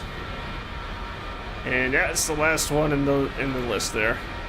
So a lot of liveries to choose from, and I know once the paint kit is released, I know a lot of the talented artists in the community will start making some user liveries for these as well. I don't know if the paint kit's coming on launch day or if it's slightly afterwards. I'm not 100% on that. How's the wake turbulence? Not bad. Tell you what, that'll be we'll make that the last thing I show. So let's leave server. I have a quick tanking mission set up so you guys can see that. That's the one thing I didn't show yet. Yes, that's correct there, Bitmap. That's because Jay Nelson did an awesome job on the radar. So they made a RAF livery for him and all his work on the radar. Area refueling is going to be a little bit challenging because it's you're on the boom and it's not as forgiving. All right, so one of my missions. I got a refuel mission. If there's interest, I can see if I can upload this to the user files on the ED website for this particular mission. Heatblur did add the ability to load empty fuel tanks on your wings and center station. So if you want to practice and spend some more time on the boom to learn the refueling, you can load empty tanks on your jet.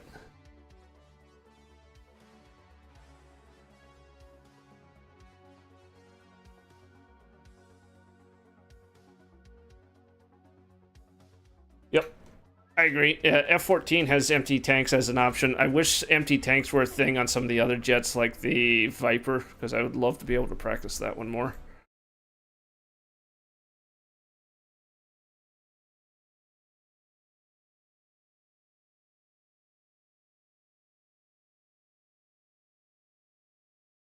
My radio frequencies for this.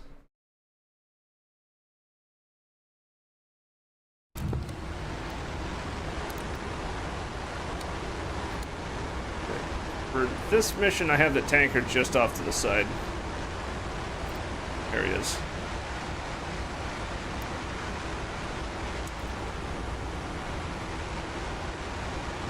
Let's see.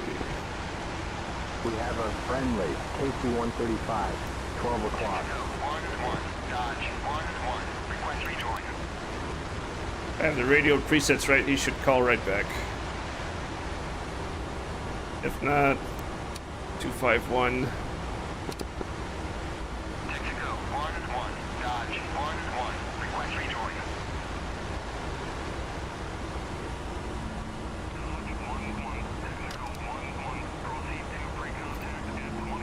There he is. Alright, so now, let's see, master arm off, refuel door open. My system is indicating ready to receive fuel, and you definitely want to trim out before you even think about getting up there. Now, whenever you open the refuel door, expect to see all 3 transfer valves on your external tanks light up, even if you're not carrying those particular tanks. It's just a feature of the jet. It will open every single transfer valve for an external tank in anticipation of refueling.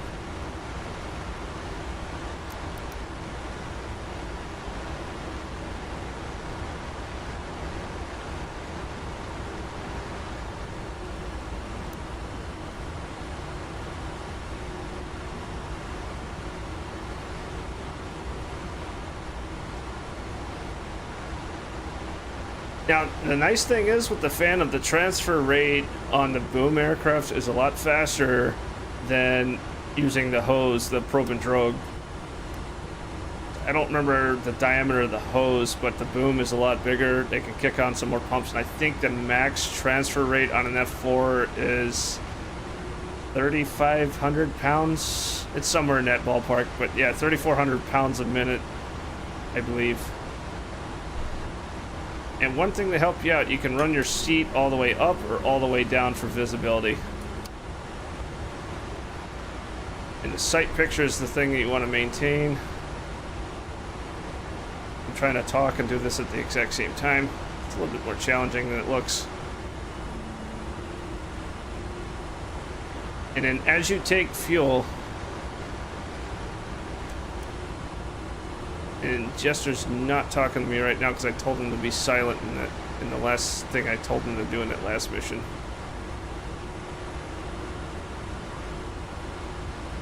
Come forward 6 feet. Oh, he actually is talking. Never mind. He'll talk you onto the boom, which is nice. Go forward 9 feet.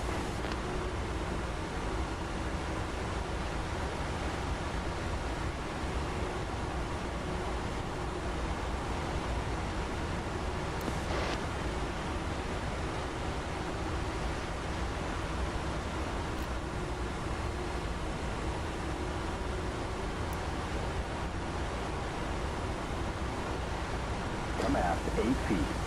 Too far forward. Thank you, Jester.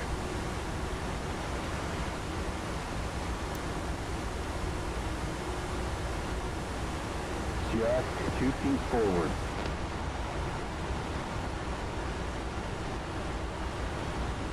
Ease forward 5.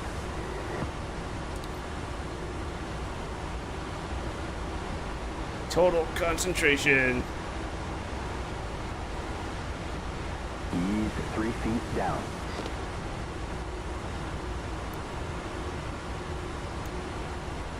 Ease forward 1. And once you're in that position, you kind of hold it until he plugs in.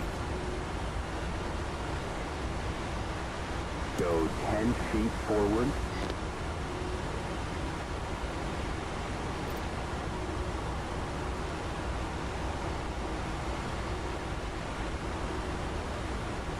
Come back 3.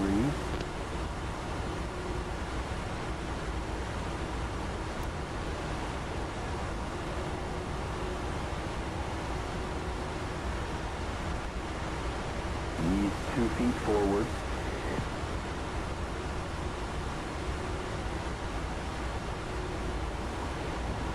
Come on, boom guy, plug that thing in.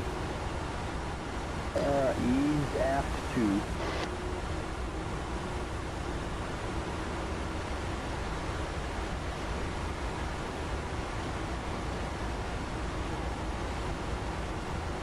This is something I should practice a little bit more often. But this is one of those skills that you want to practice. Ease 3 feet aft.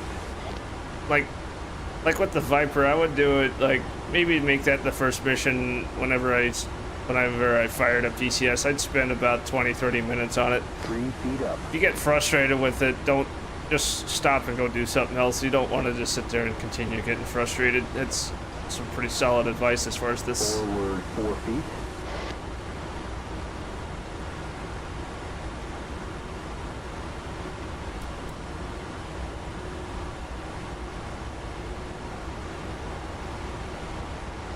Go aft 10.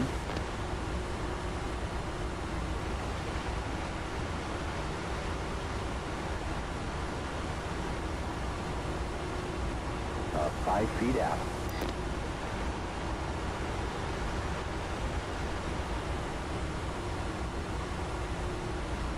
I wish Eagle Dynamics would make the lights brighter on the tanker there. 10 feet forward.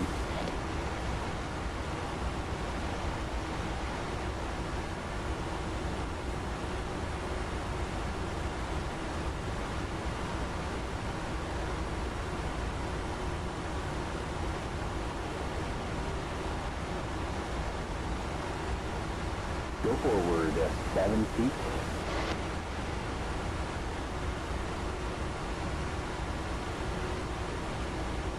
Aft 3 feet. Let's see. Where am I at? Pause.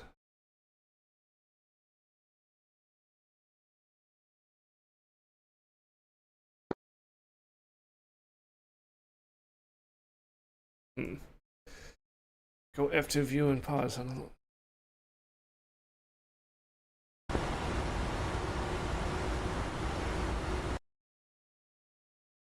Yeah, so I'm not far off of it. There's part of the challenge right there is because the socket pops up out of the airframe versus being a slipway door like the A10 or the F-15, F-16. So, one of the pilots that flies our real Phantom has mentioned that it's like it was a little bit more challenging because you had a lot more freedom with the slipway door versus the pop-up door.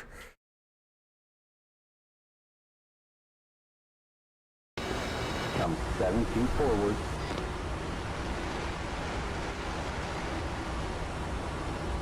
Wait a second. Come forward 15 feet. Ready for contact. That's why.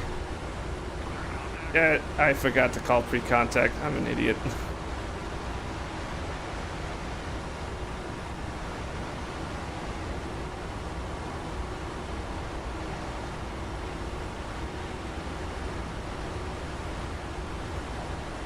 Go forward 9 feet.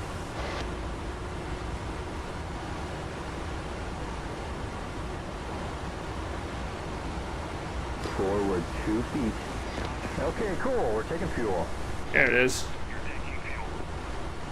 Careful, you're charging the boom. It means I'm going too far forward quickly. You're drifting up.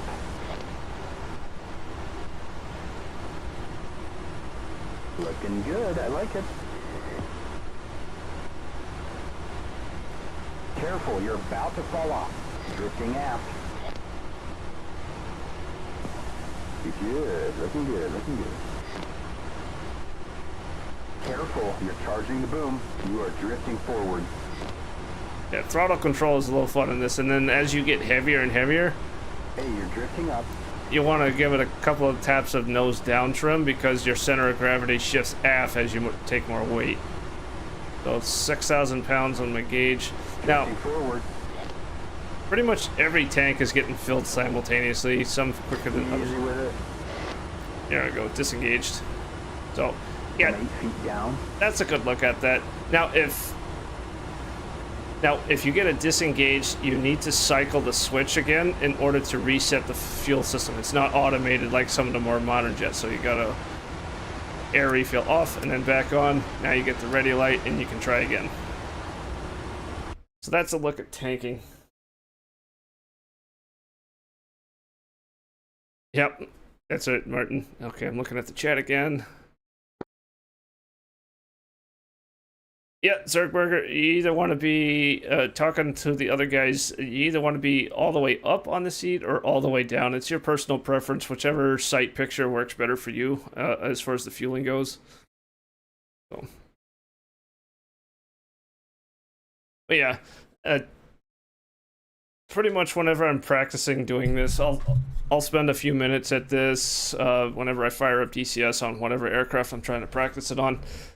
My personal opinion, the Hornet is probably the easiest out of the bunch because it's right there. It's a very forgiving flight model with the fly-by-wire, and it compensates the trim for you as you get heavier, except for the thrust. You need to add a little bit more thrust. Viper does okay at this, a little twitchy for me. A10, I got used to it, even though you can't see the tanker lights on the belly. F-14 is very similar to this, as you need to trim and more trim in order to stay stable. Yeah, I haven't tried the M2000. And yeah, Max, the gesture talking to you and giving you the advice, like, hey, you're charging, you're falling off, you're going too far up. Very handy. Very good call outs. So, awesome. Well, I think I am going to call it there. If there's any more questions, I'll answer it. Yep, M2K, Drogue. Harrier's also the Drogue.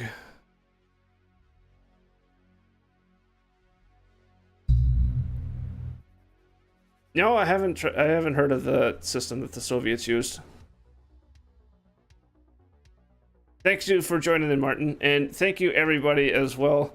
This has been a fun stream. I'm glad you guys enjoyed the Phantom. I've had a hell of a lot of fun helping out Heatblur with this thing, and this is arguably one of the most anticipated aircraft coming to DCS that I can remember. I know the F-15 was pretty popular, but I think this is going to surpass that as far as how much everybody loves this thing and how iconic it is.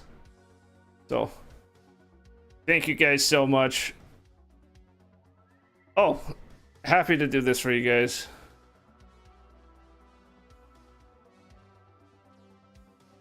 So, had a lot of fun. I cannot wait till Tuesday. I might have a special video coming up probably tomorrow for this thing. Hope you guys enjoyed that. Like I said, had a lot of fun hanging out with you guys. You guys are gonna love this jet. Thank you guys for watching, and we'll see you next time.